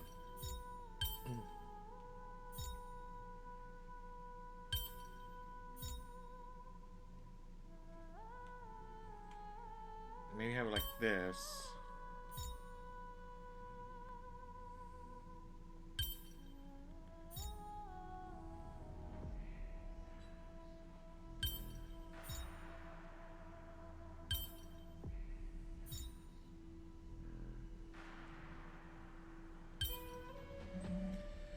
Okay, I have it the right way. It's just I have it backwards somehow.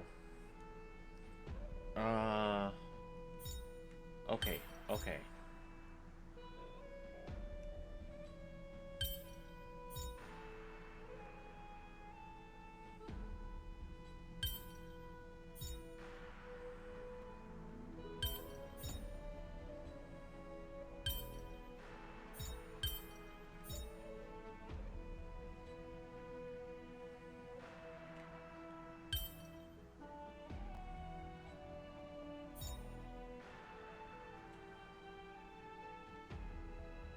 Wait, hold on.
Huh.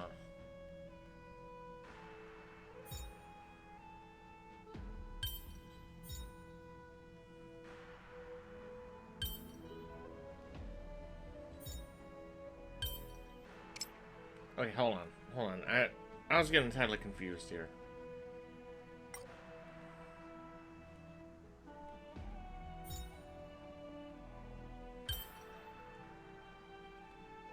So then, does that mean that...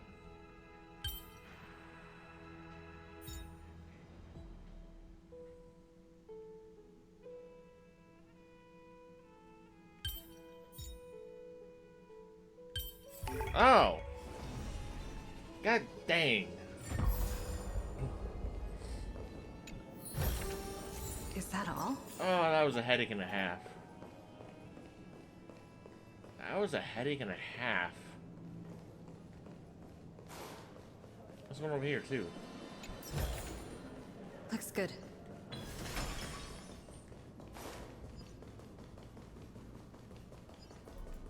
Professor Anaxa! Over here!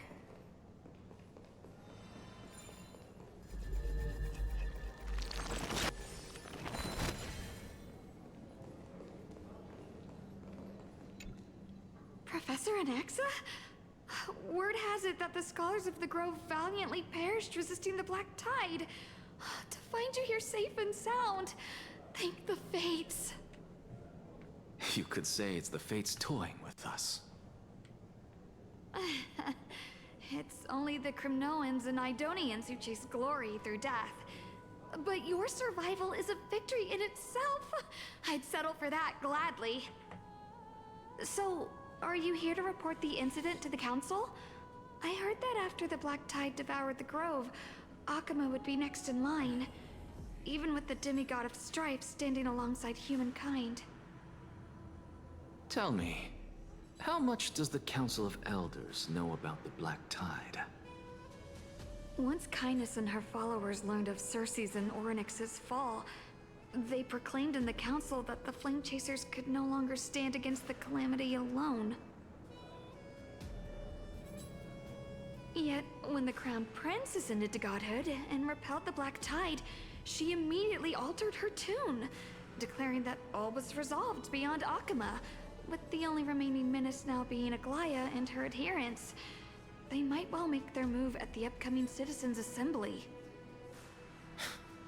No surprises there, those shifty opportunists. Thank you for your honesty, virtuous student.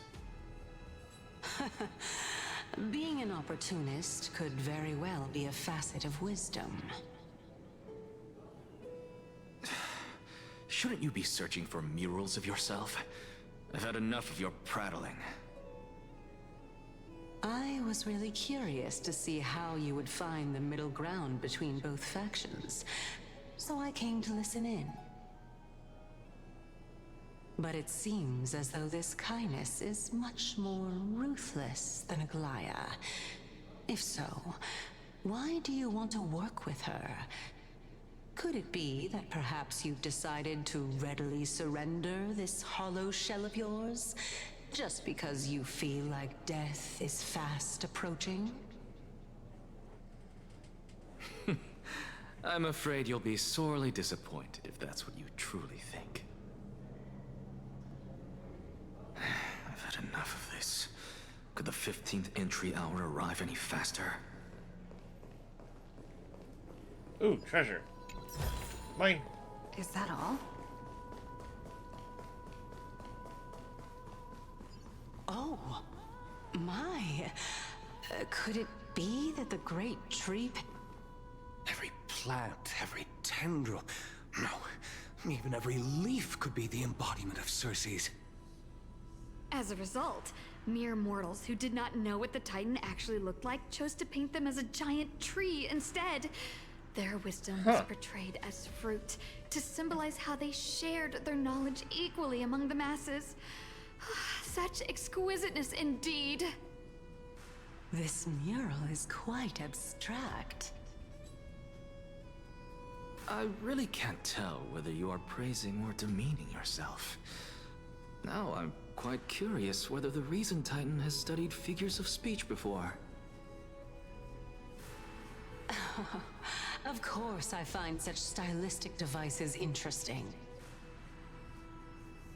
For all we know, this could be the answer to the question, what exactly are we? I, for one, am not willing to admit that I could look this ugly. Was this the reason why you failed in your attempt to refine my soul when you were ambushed at the Grove? Since you are aware of this, why did you save me back then? Surprising. From my perspective, this point alone was enough to separate you from the average person. How do two lunatics coexist in the same brain?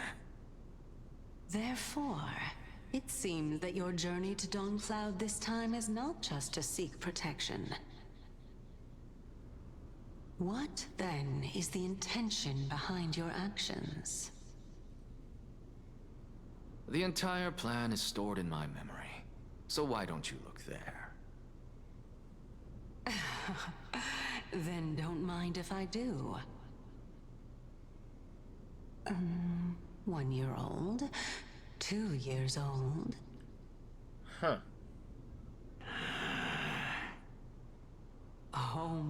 say, even a member of the preeminent Seven Sages must hug his Droma stall to sleep?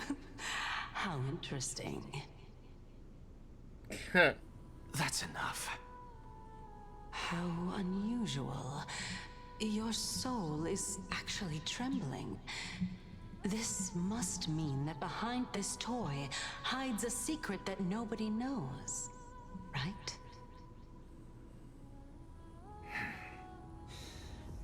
Since our days are both numbered, I don't mind telling you more about it. This is a present that my sister gave to me. It's a doll that was made to look like our family pet.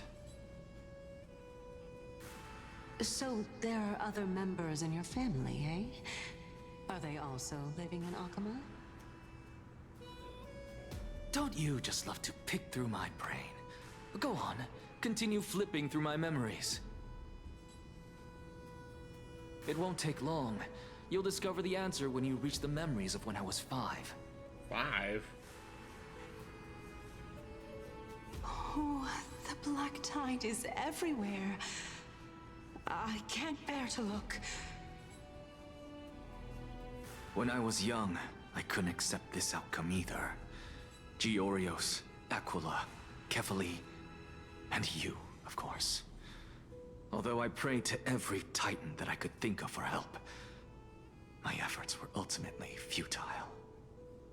This...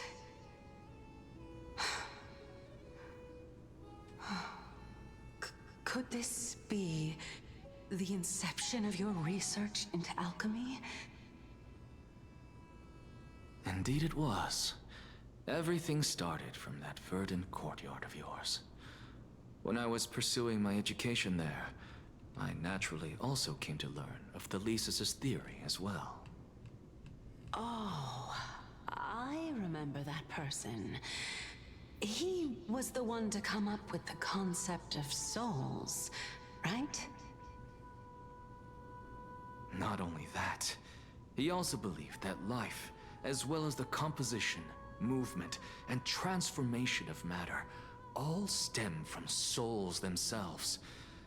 This is why I thought that, since all living things stemmed from the same origin, why could I not sacrifice myself in order to resurrect my nearest and dearest? Anaxa, you... Huh. I did it, teacher! But this is absolute blasphemy. Regardless of how much freedom the Grove provides, such an act could cause you to be burned at the pyre. Your beloved, where is she now? Send her away from the Grove at once, to a place where nobody will ever be able to find her. Otherwise, the both of us will be judged by the Council of the Seven Sages. Calm down, teacher. My sister, she's still not in the mortal realm, even to this day. What do you mean? It was naive of me to think that I could snatch the deceased from Thanatos' grip by merely sacrificing one eye. Oh.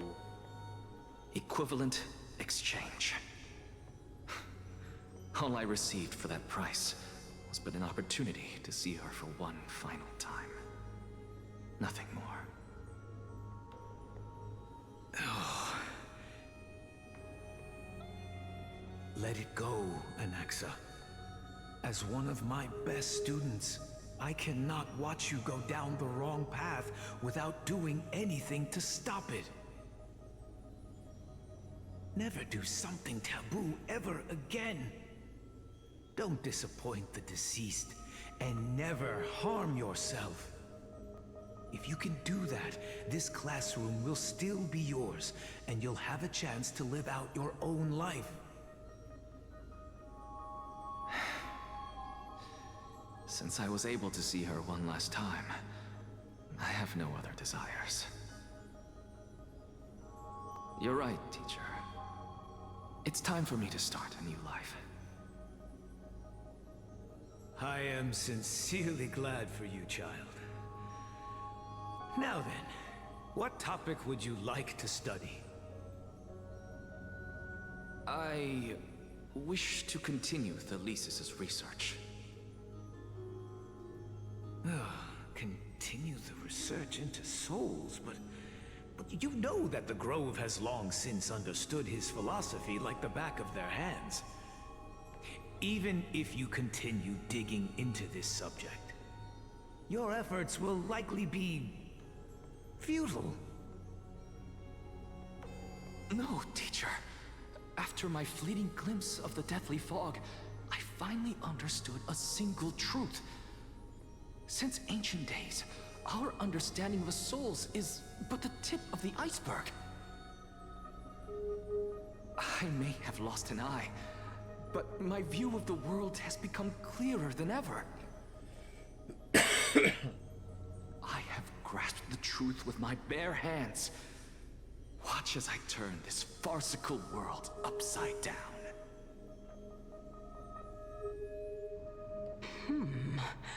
Who would have thought such a secret lay concealed beneath that hefty eye patch of yours? That explains a lot. However, this story doesn't seem to be connected to your plan. In fact, I'd say that they aren't related at all. The answer lies within the tale. If even you cannot understand it, perhaps you should relinquish the divinity of reason to me. After all, it'd be a waste for you to hold on to it. My story ends here. Now it's time for you to tell me your secret. After all, this is what equivalent exchange means, correct? As expected, you laid a trap for me to step into.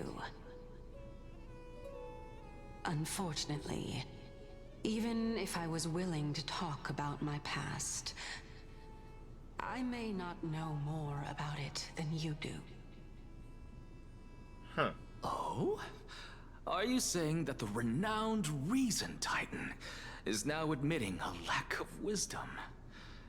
Your followers are going to be sorely disappointed by this. Child of humanity, remember this. Being cognizant of one's ignorance is the greatest wisdom of all. Now I understand. No wonder you asked me to answer your random, nonsensical questions. Not only that, you're the only one who can shed light on my query. As the saying goes, onlookers see most clearly. And she's not wrong. Is that so? Lord Anaxa. I saw you muttering to yourself and was wondering whether you were caught in a delirium of reflective thought. I'm sorry to interrupt you, but time is of the essence. I have a message from Lord Lygus. Lady Kindness has met up with the Council of Elders and is awaiting your arrival, so please depart forthwith.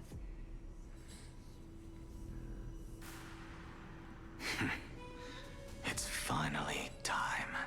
Here we go. Carefully. The one who created the world, and the one who bears the world.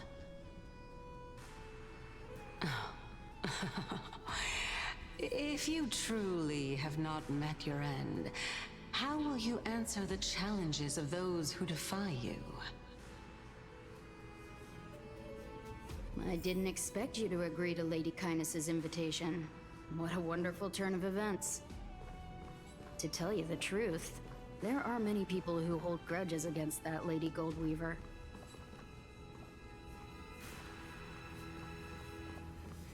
Isn't that the Dromas draped in finery? Avoid his gaze. I don't acquaint myself with blasphemers. Don't worry. He's too full of pride to pay us any attention. Your nickname is Dromas as well? You must really like those creatures. Oh, that's fun. So, I have a feeling this is going to turn out to be quite the show.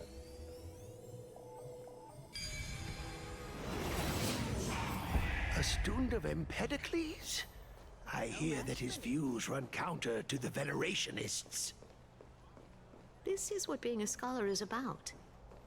A collision of ideas only occurs when there are differences in beliefs, and it is such collisions that lead to progress. Yet Lord Lygus and Lady Kindness are just ahead. I'll take my leave for now. Alright. Up we go. Doesn't mean it's gonna be one wild show. I'm putting it nicely, because with people like that, it's either gonna be very egotistical and rise a coup, or it could be Welcome to the mess. Demigod Council, esteemed guests. Demigod Council? Oh boy. Here we go. Lord Anaxagoras, oh, I've heard so much about you. Head of the Nusporists of the Grove of Epiphany, notorious blasphemer, a Chrysos heir who bears Circe's core flame, a survivor of the Grove calamity. Did I miss anything? Well, if so, please be so kind as to enlighten me. Since Lady Kindness is already well acquainted with me, I won't waste any effort introducing myself again. But then again, perhaps the customs are different here. Back in my hometown, there is a form of etiquette known as honoring guests. The host will welcome their guest with warm hospitality by treating them to fine wine and a cozy bed. And yet, ever since I arrived, I have not been welcomed with warm courtesy or ceremonial gifts. Instead, I am met with intense scrutiny. Even more absurd, the host has sharpened their blade and instructed their servants to lie in wait in the shadows. Perhaps you intend to cut open my heart, retrieve the core flame, and then hold a grand feast for all of the guests. Everyone, stand down. Thank you for understanding. Hold it. I am but a feeble scholar who is not used to the stench of avarice and blood. No need to be humble, my lord. From my perspective, your courage and gumption are worthy of the reputation of the Seven Sages. Your bravery is more than adequate to accomplish our perilous endeavor. So, you wish to start a war? Well, since the Chrysos heirs are calling for war, we will respond in kind. Conflict is inevitable. Since Aglaya endeavors to suppress the virtuous commoners with blood of gold, we will not hesitate to display the rights and mettle the citizens of Akama are so entitled to. As to your question of whether peace is still a viable option, well, to that I can only say this. Everything hinges on the next citizens' assembly and whether they have a sudden epiphany amid the clamor of the masses. And since you, as a Chrysos heir, accepted our invitation, you have indeed given us a glimmer of hope. What brazen arrogance. What you're saying right now is worlds apart from what you were saying before you retired your cleaners. I don't deny it. After all, they're responsible for cleaning up any threats, and just a moment ago, you were on the side of the Chrysos heirs. But now that you're an ally of ours, we can continue talking somewhere else. As you know, these walls have ears. I was fortunate enough to have the opportunity to discuss a treatise about the Venerationists with your teacher, Empedocles. Yet, it seems you subscribe to the Nusporists instead, Lord Anaxa. I've heard that this school of thought is one with many detractors. It's normal for ideas to have supporters and dissenters, just like how there are two types of people in this world: geniuses and dimwits. Welcome back to the hub of the Demigod Council, Lord Anaxagoras. Surely you remember that countless eloquent orators have stood in this spot before and emerged victorious by stoking public sentiment with their words. And yet there have also been innumerable blasphemous philosophers who set themselves up for failure because they refused to defend their actions. This tiny stage is the most profound embodiment of Akama in centuries. In 15 days, this site shall also become the most important, as well as the final turning point in Akama's history. May the both of us carry out our duties with honor and lead the masses back toward the Era Chrysia, a golden age with no death, strife, or trickery. Oh my, 15 days and nights. That aligns perfectly with the date of your demise. Could such a coincidence truly exist? Using death to prove myself fits my intentions perfectly. That's time. What strong conviction you have. As expected of the hero who dared to stand up to the Gold Weaver. As expected, she misunderstands you. That's enough, Lady Kindness. Dispense with the niceties. I only accepted your invitation so that I can serve the commoners alongside the members of the Council of Elders. Don't test my patience with such superfluous formalities. Well, you say that now, but surely you also require my aid as well, so that you can stay alive even when being pursued by the Golden Thread? You worry too much. She won't show her hand too freely, as she still needs to garner support from the masses at the Citizens' Assembly. Even someone like me can tell that only a sliver of her humanity remains.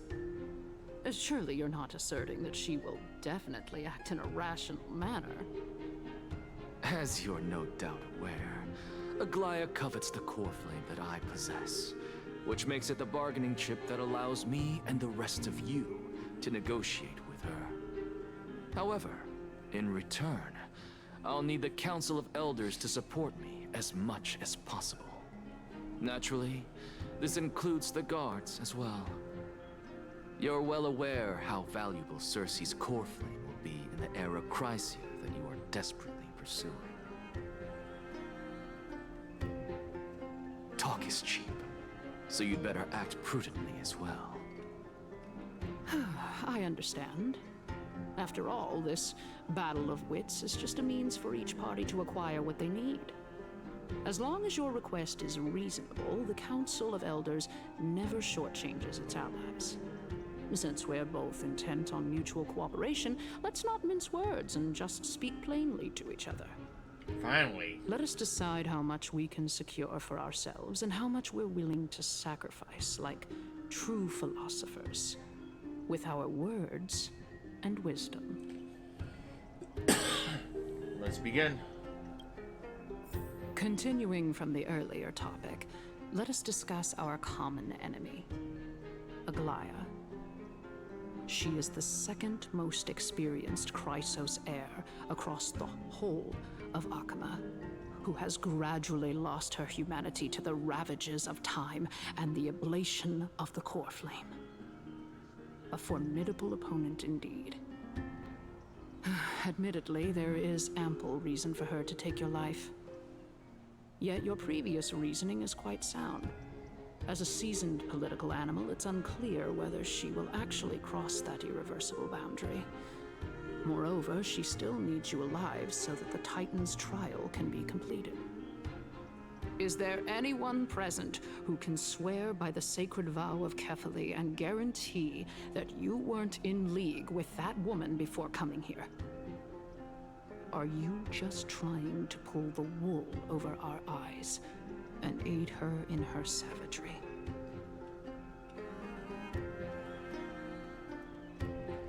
Oh, I gotta see what that is, because I was expecting something like that. Alright, just a moment, folks, just a moment. So.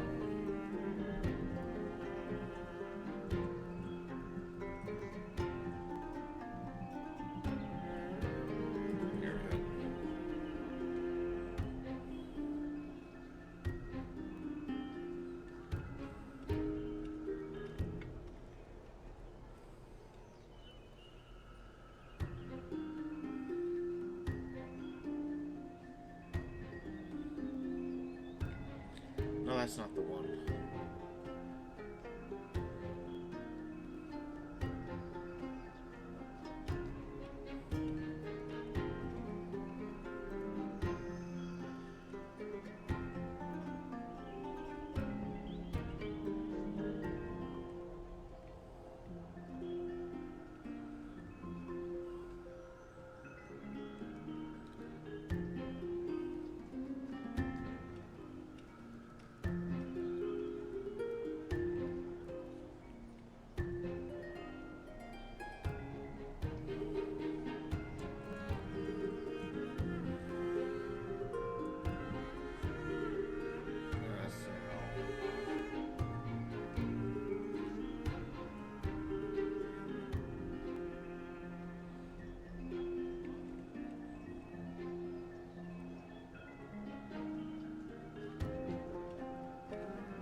It's not that.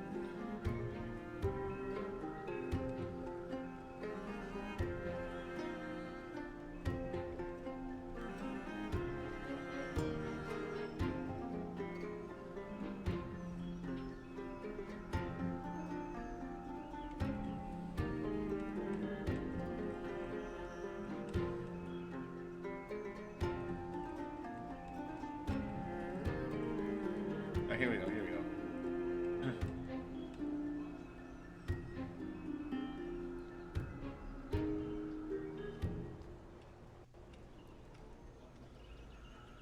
Wait, hold on.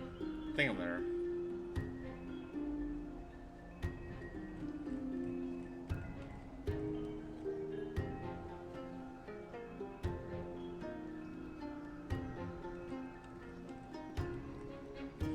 Alright.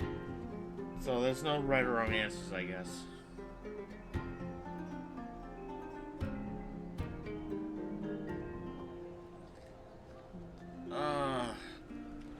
I'm gonna just give me one more moment. I just want to make sure I get this done right. Because I get the feeling that if I hit the wrong thing, I'm gonna... yeah.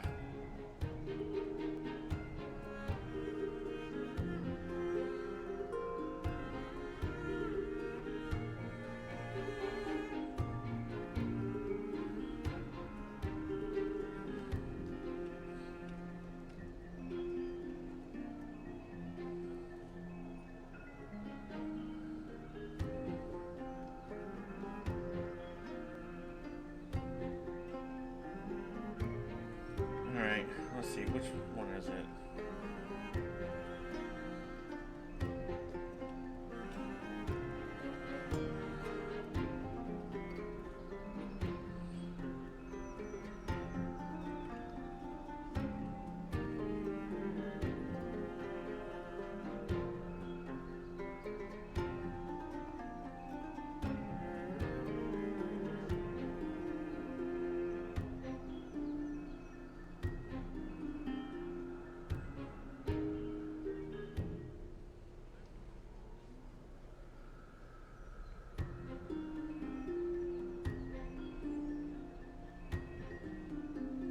Alright, I got it. It's the top one. I believe you're aware of Castorus the Executioner. Long before I returned to Akama, Aglaya had already dispatched her to monitor me. If I weren't able to reach this place in time, I would have been forced to meet Thanatos first. As compared to a comprehensive plan with uncertain results, if you decide to cut open my chest and remove the core flame, wouldn't that settle her nerves even more? Everything is in place. She just needs the right timing. I understand what you mean. At the very least, the both of us agree that this tyrant who wallows in extravagance and greed is the greatest threat to achieving peace in Akama.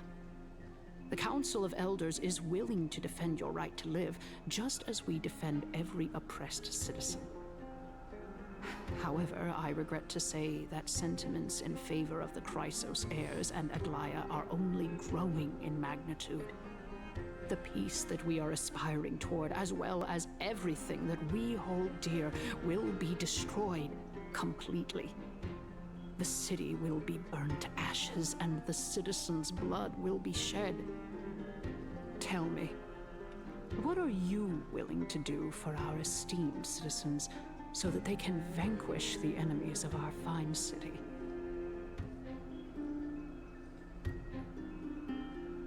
Although the circumstances are rather unfortunate from an objective point of view, it is an undeniable fact that ever since the Grove was attacked, I have become the de facto leader of the Grove. The Council of Elders needs more backing if it wishes to topple Aglaya, and it's evident that the Academy wields considerable influence. At the very least, I have served as the Grove's special envoy to Akama for a significant amount of time. Of course, this also means that I will hold a crucial vote at the Citizens' Assembly. In the name of Kefali, Akama thanks you for your sincere and valuable thoughts. At this stage, it's clear that you and I understand the benefits to be won from this discussion. Let me put it plainly. The Council of Elders has always been renowned for its fairness, and that fairness is built on a foundation of sincerity. The Council of Elders has vowed to all citizens of Akaba that it will always remain loyal to them. As for you, my lord, how will you guarantee that you will be able to live up to such earnestness and will not betray Akama's indomitable citizens when the opportunity presents itself? Just as you now betray Aglaya when it suits you.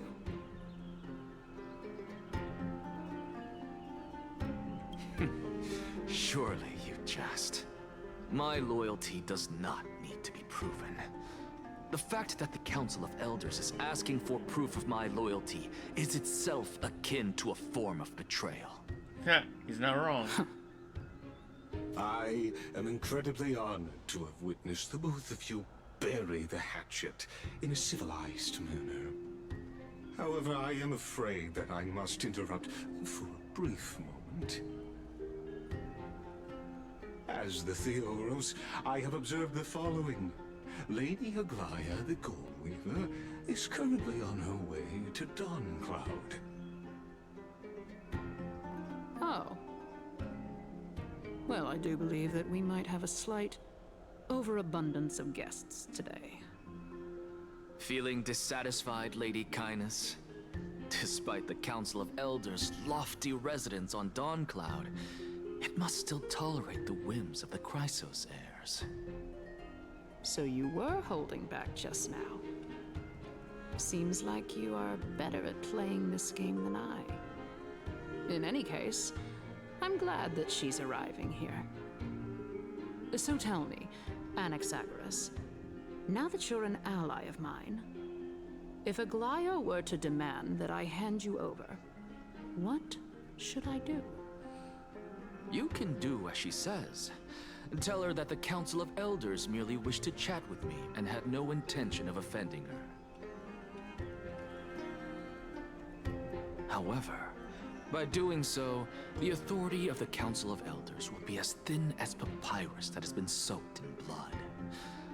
Not only can it be destroyed at the slightest touch, but the Council will also lose possession of a valuable core flame. No, more like 2 core flames. After all, at the next Citizens' Assembly, that young lady who is synonymous with death will also be standing on our side. Oh? How can you be sure of that? Is that of importance to you? All you need to know is that I have a plan. In my opinion, you should be more worried about the impending threat. If Aglaya can seize me in full view of the masses today, she could also dismiss the entire Council of Elders in one fell swoop tomorrow. If that happens, the discussion that we've just had will turn into an utter joke instead. Is this the outcome that you wish to see, Lady Kindness? Fine. I will handle this matter appropriately. But you do best to remember this. Fool the people, and karma will be on your tail. I'll overlook it this time, but don't count on there being a next time. Unless, of course, you crave cruel punishment and consider suffering the perfect state to ponder the true nature of souls.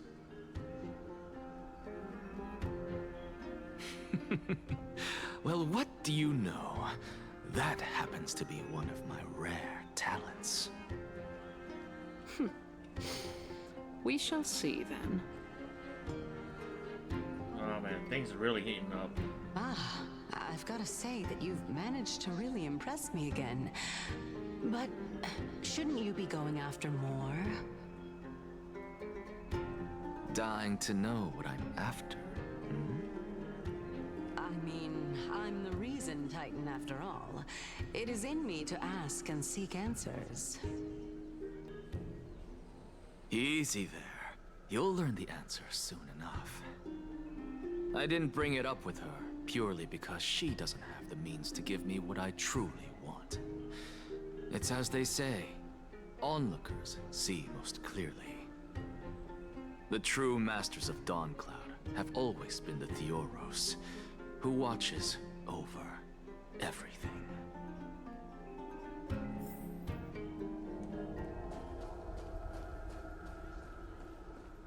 Ooh, this is getting good. An expected visitor. Welcome once again. You know, you could actually skip all the pointless debate and come straight to me to seek an audience with Kefali.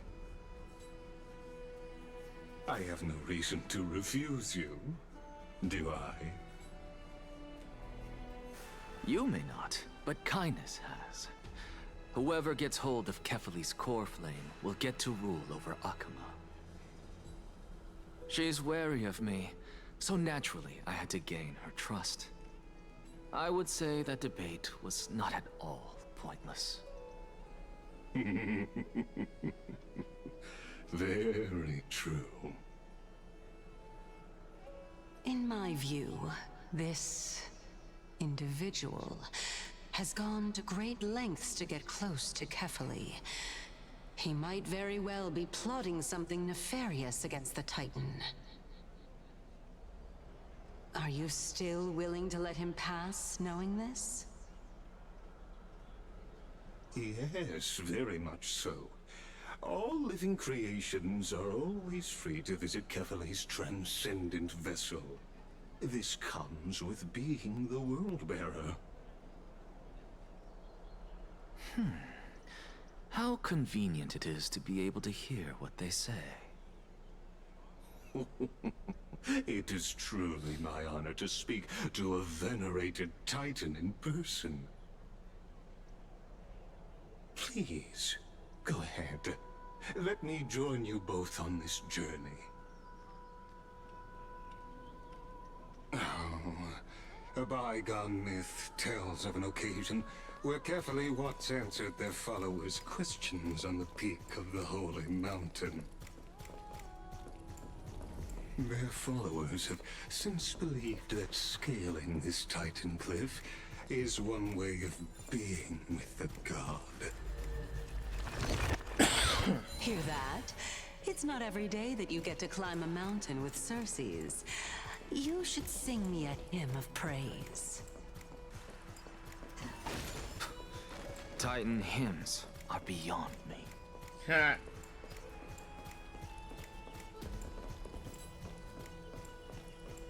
But nah, this is just getting really good. Keep diving more and more into the lore Go on here. ahead.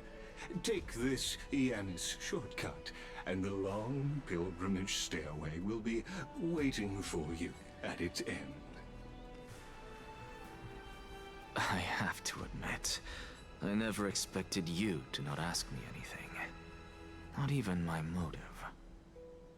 Because I know very well what it is you are after. As the saying goes, a gentleman helps others achieve their goals. I have a feeling that your theory will be validated at the end of this journey. I believe Kefali will not deprive you of your right to ask your question, especially now that you're on the brink of death. You must be closer to Kefali than anyone else. Wouldn't you agree? I hope things go as you say, then. Putting a child of justice into a farcical world is bound to turn it upside down. Ooh. It is my hope that you bring a much-needed change to this world, which is on the brink of destruction. Something might change. Treasure! Is that all? Alright, here we go.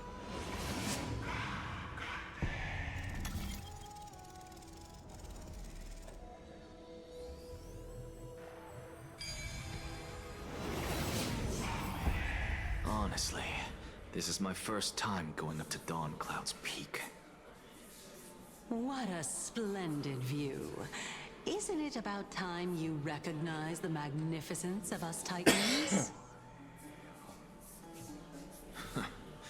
Well, I don't see how this place is different from those temples in the city. All they have are magnificent facades. And even though I've come this far, I'm still doubtful about getting useful clues from him. I must be getting ahead of myself to be expecting to hear something nice from you. Yeah. Oh? Haven't you been in my head for some time now? It's high time you get used to how I feel about things.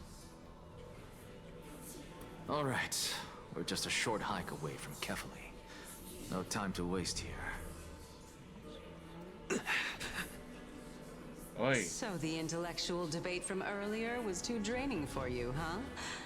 If Amphoreus gets a new lease on life, you should focus on strengthening your body and stop shirking social interactions. Save your concern. The Titan is in sight. Can you make it? Why? Are you going to carry me up if I were to fall now? I know how far I can go, so just hold your tongue and come along. Fine then. I guess I won't say any more. I'll just wait till your soul dissipates completely to gain control over your body. Wait. Who is that? Cersei's? Wait, is that a memory? Hey, look at that. Huh? What should I be looking at? Am I hallucinating? Or do we even get to see souls when we're close to dying? Still with check now.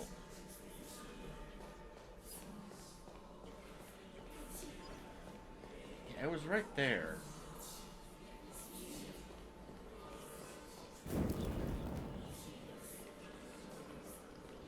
Oh, there it is. Oh? Why didn't you bring your favorite spear with you on this trip, Nias? Nias. I know I've heard this name somewhere. That's Nikador. It's unfortunate.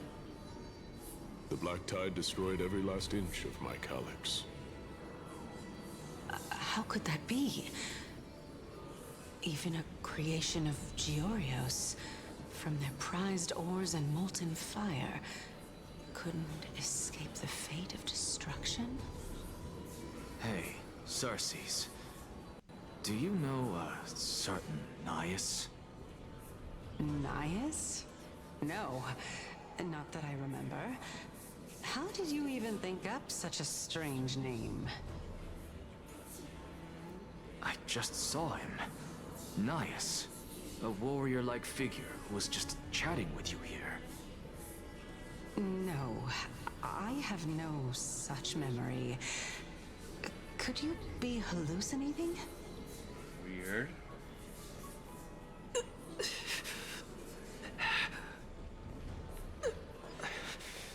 This is a departed spirit? How does she not know about it?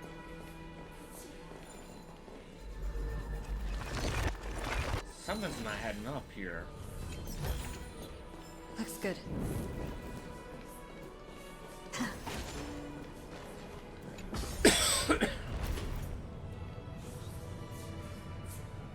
What is going on?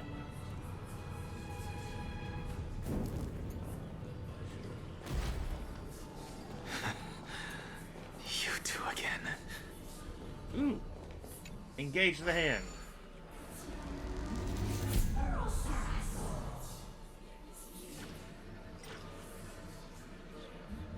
Alright. Those coins have got to be here somewhere.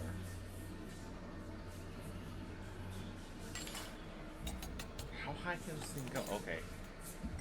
They're trying to limit.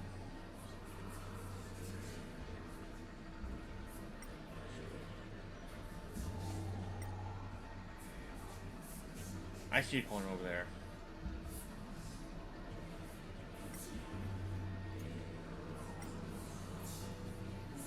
That's one. Whoa, hold on. Yank. Out of 5? Out of 5? Oh. That's gonna be tricky to find.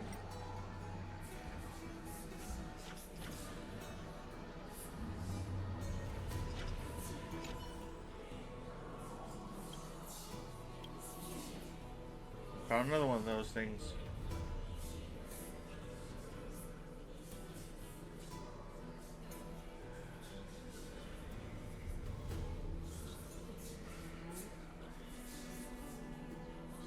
Middle.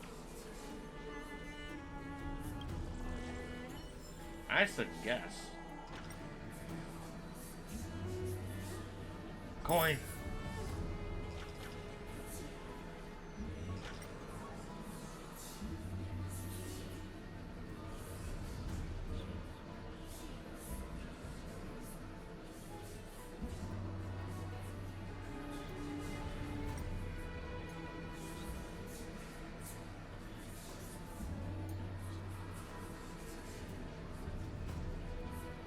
There's the third one.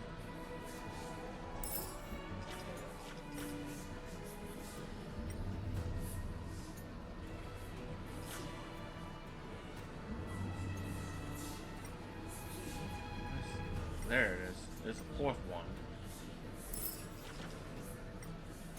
Where's the last one at?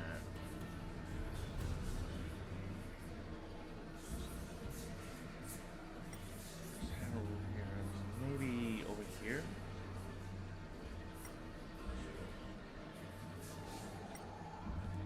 I can't go any further.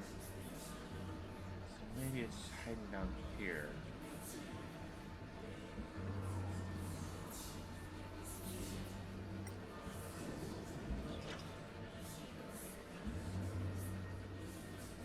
Wait. I thought I saw it out of the corner of my eye for a second.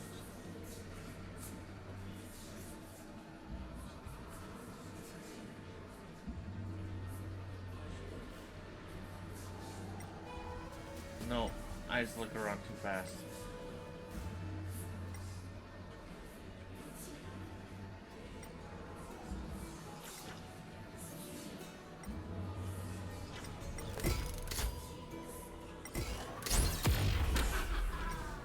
I could punch it.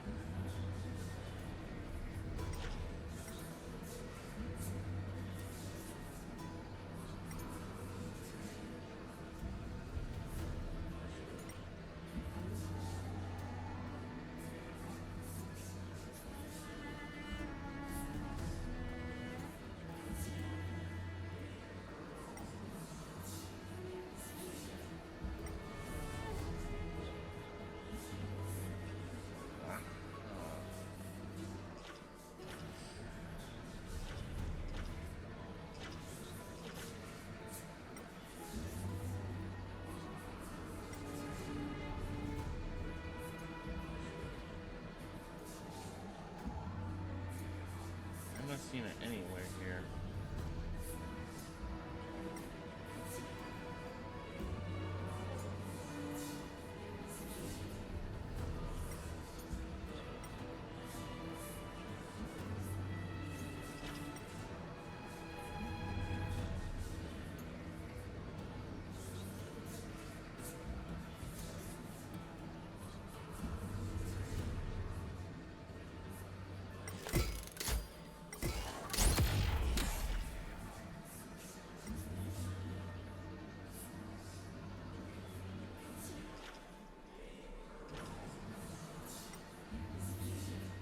Well, it was worth a try at least.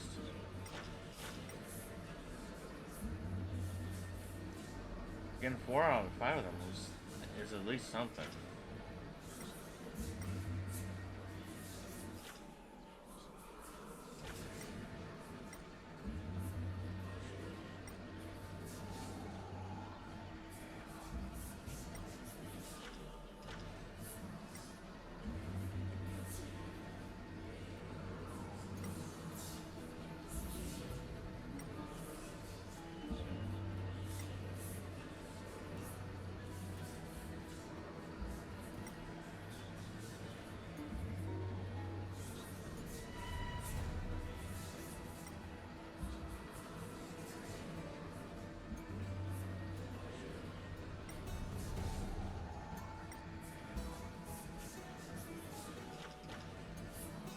Oh, there it is. It's behind the stairs. Aha!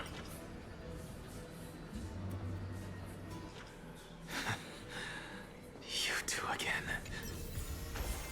Great. The more the better. Enough about me. Did Kaos ever reply to you? Well, regrettably. Seems like the price of becoming a demigod is a lot heftier than we thought. Kaos. Demigod. I've never heard of this person. Which Titan's authority did he inherit? Look on the bright side, Nias.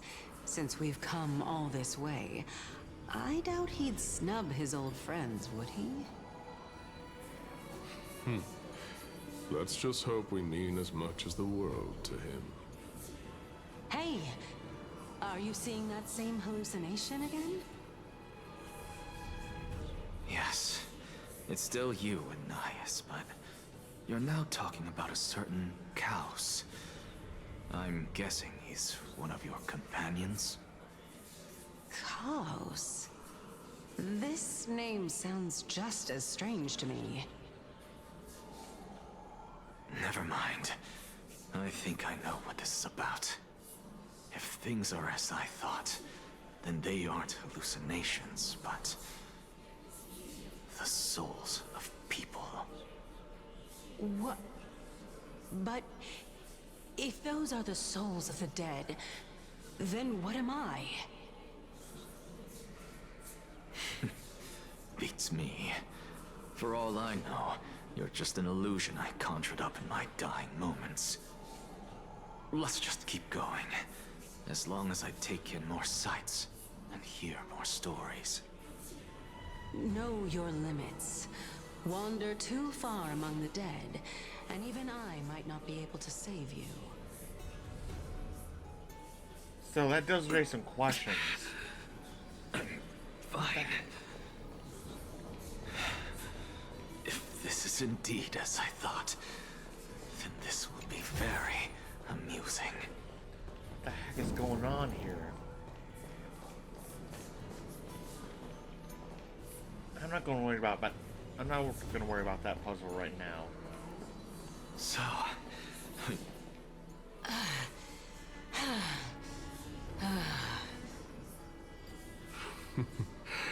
Can you keep going? Of course. I'm just... If I knew we had to climb a mountain, I wouldn't have come along with you. I guess this also counts as one aspect of the world-bearing burden. If Amphoreus does have a next life, you may want to get your body in shape. Keep your sarcasm to yourself. I'm not getting anything of value from them. I would sooner throw myself off this cliff and hit rock bottom than exercise even a little. I am Calypso of the eminent Seven Sages, after all. Training would make me no different from those Helcalithist barbarians. Wait, Calypso? Calypso. She's one of the Seven Sages. A member of the Grove? No, she can't be. I would know her name if she really were one of the Seven Sages. Hey, Circes. Does the name Calypso ring a bell? Circes? Daggone. Where'd she go? I can do this myself. That's just like I'm nearly there now. The land of the dead. Oh, beautiful old world. Where are you now? Oh, legendary era Chrysia, return to the mortal realm. Splendid gods once walked the paths we walk. Alas, all that's left of that warmth is a hazy mirage. Why are you chanting that too?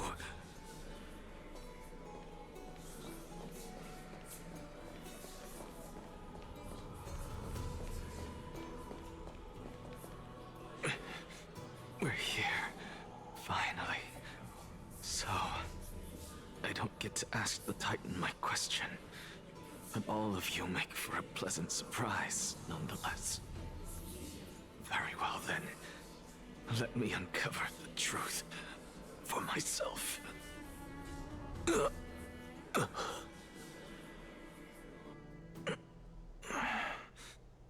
I still fail to make it in time?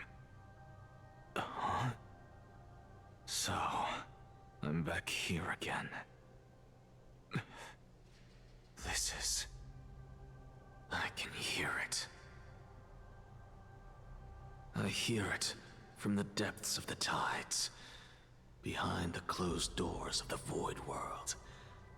A voice ready to tell me something. This time, the voice is a lot clearer than before.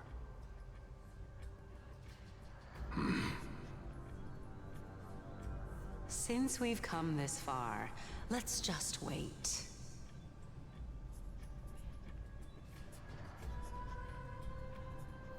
Lord Nias and Miss Calypso, are you both here to visit Chaos too?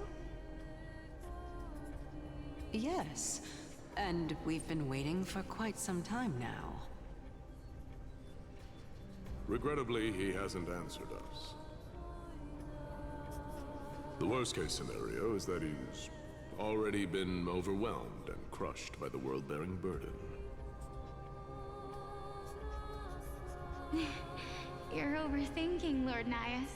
I can still sense Chaos' soul in the area.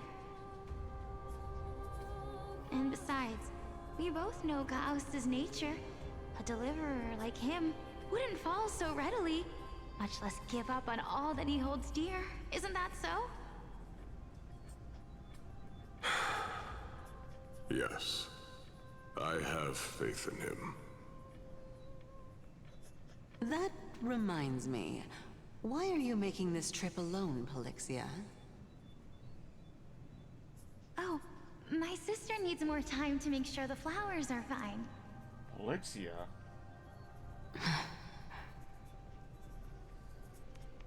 Such a pity. Both of you have hearts kinder than anyone else. Yet you are born only to take over Thanatos' divinity. Everything that I see and hear this time has left me shaken to the core. What may seem like a mundane conversation is in truth a once-in-a-lifetime exchange that has revealed the ultimate answer to Cersei's question. The conjecture has taken shape and must now be solidified into a theorem.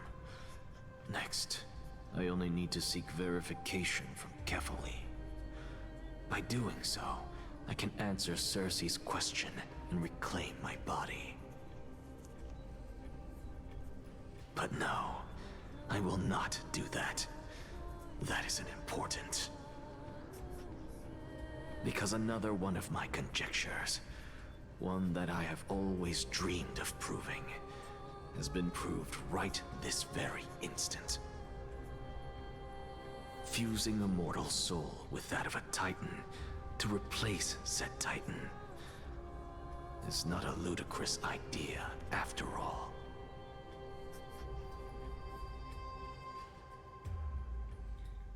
Huh. What are you thinking about? Just amazed at how this towering tree is Cersei's divine body. It's a majestic sight. Is that so? You don't look the slightest bit amazed, though. Plus, you seem to be strangely familiar with the city around the great tree. Merely something from the past that I won't go into. Events of the past, huh? I was also a child when I looked up at Cersei's. Their leaves and branches reflected the sparkling stars, and their trunk was like a pillar that supported the sky and ground. I stood at this very spot back then, imagining the day when I could climb to the top of this tree, because I would be the closest I can be to the sky at that spot. You're a sky priest, yet you study at a place that is home to the Reason Titan. That's rather counterintuitive. Don't read too much into it. I mean, can mortals even hope to reach Aquila's realm? They're a strict and draconian god. Nothing like Cersei's. Reason is willing to share what is theirs with others, but Sky only expects people to revere them. You get what I'm saying, right, Denny? After all, the Titan that imprisoned you and Grey here in Amphoreus is none other than Aquila themselves. Yes, I didn't count on provoking the ire of a local god. But there will always be people who dream of soaring towards the sky. The Grove has a wealth of research on Aquila, and that is exactly what we are here for. It's just, I never thought Grey would meet with something like that before we set off. As a physician, I should have been there by her side. Bad luck tends to come in streaks, so don't beat yourself up over it. Besides, Aglaya needs you here to uncover the truth behind what happened to the Grove. Let's just make the most out of this trip and keep a lookout for any documents related to the Death Titan. They could be useful to her. Yeah, there's no rest for the weary, huh? In any case, what we're looking for could be anywhere in this enormous grove. Let's split up to cover more ground. Danny, with your skills, I'm sure those monsters born of the Black Tide will pose no threat to you anyway. What about you? Will you be alright on your own? Have you forgotten that you're talking to the chief physician of the Twilight Courtyard? Have more faith in me. I'll be just fine. The silence in here is near deafening. With the vast amount of knowledge it holds, this academy is akin to a labyrinth of information. Even the cleverest of scholars would easily lose their way in here. I should gather my thoughts before heading in.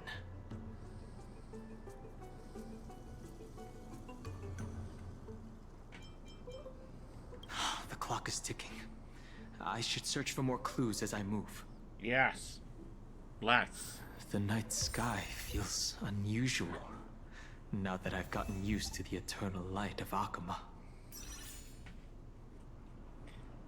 Still, 200 jade from that? That's impressive.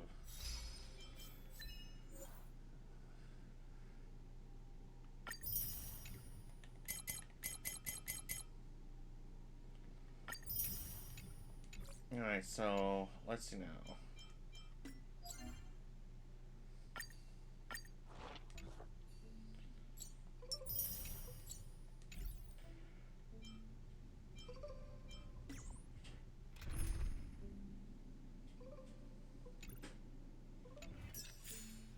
No, I don't want to go that far back. But we do have enough to do a 10 roll. So, let's see what we can get with this 10 roll, shall we?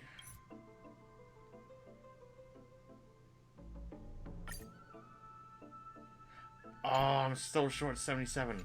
God dang it! Ah! Alright, a little more, a little more.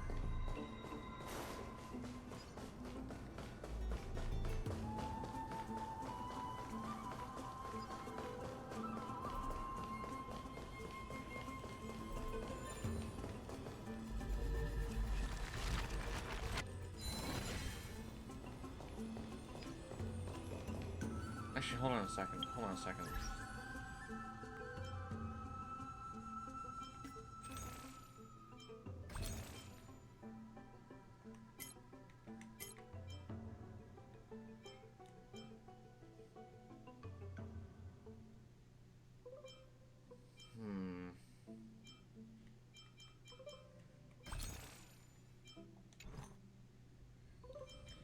Actually, there's 7 there. Actually, I think we will stop here for right now, because even though I do want to try to do a 10 roll, we have been going for a good 3 hours, and I'm getting a little bit exhausted. So, we'll stop here for right now, because I don't want to end up getting too invested into this again and end up doing another 8 hours or longer. So, thanks for watching, everyone. I hope you all had fun. If you enjoyed it, you're more than welcome to hit the follow and the subscribe button if you like. All up to you. And I shall see you all in the next stream. I'll try to stream again later today. So, we'll see how it all works out. So, till next time, everyone, this is Lumina, and I'm heading out. See you all next time. Laters!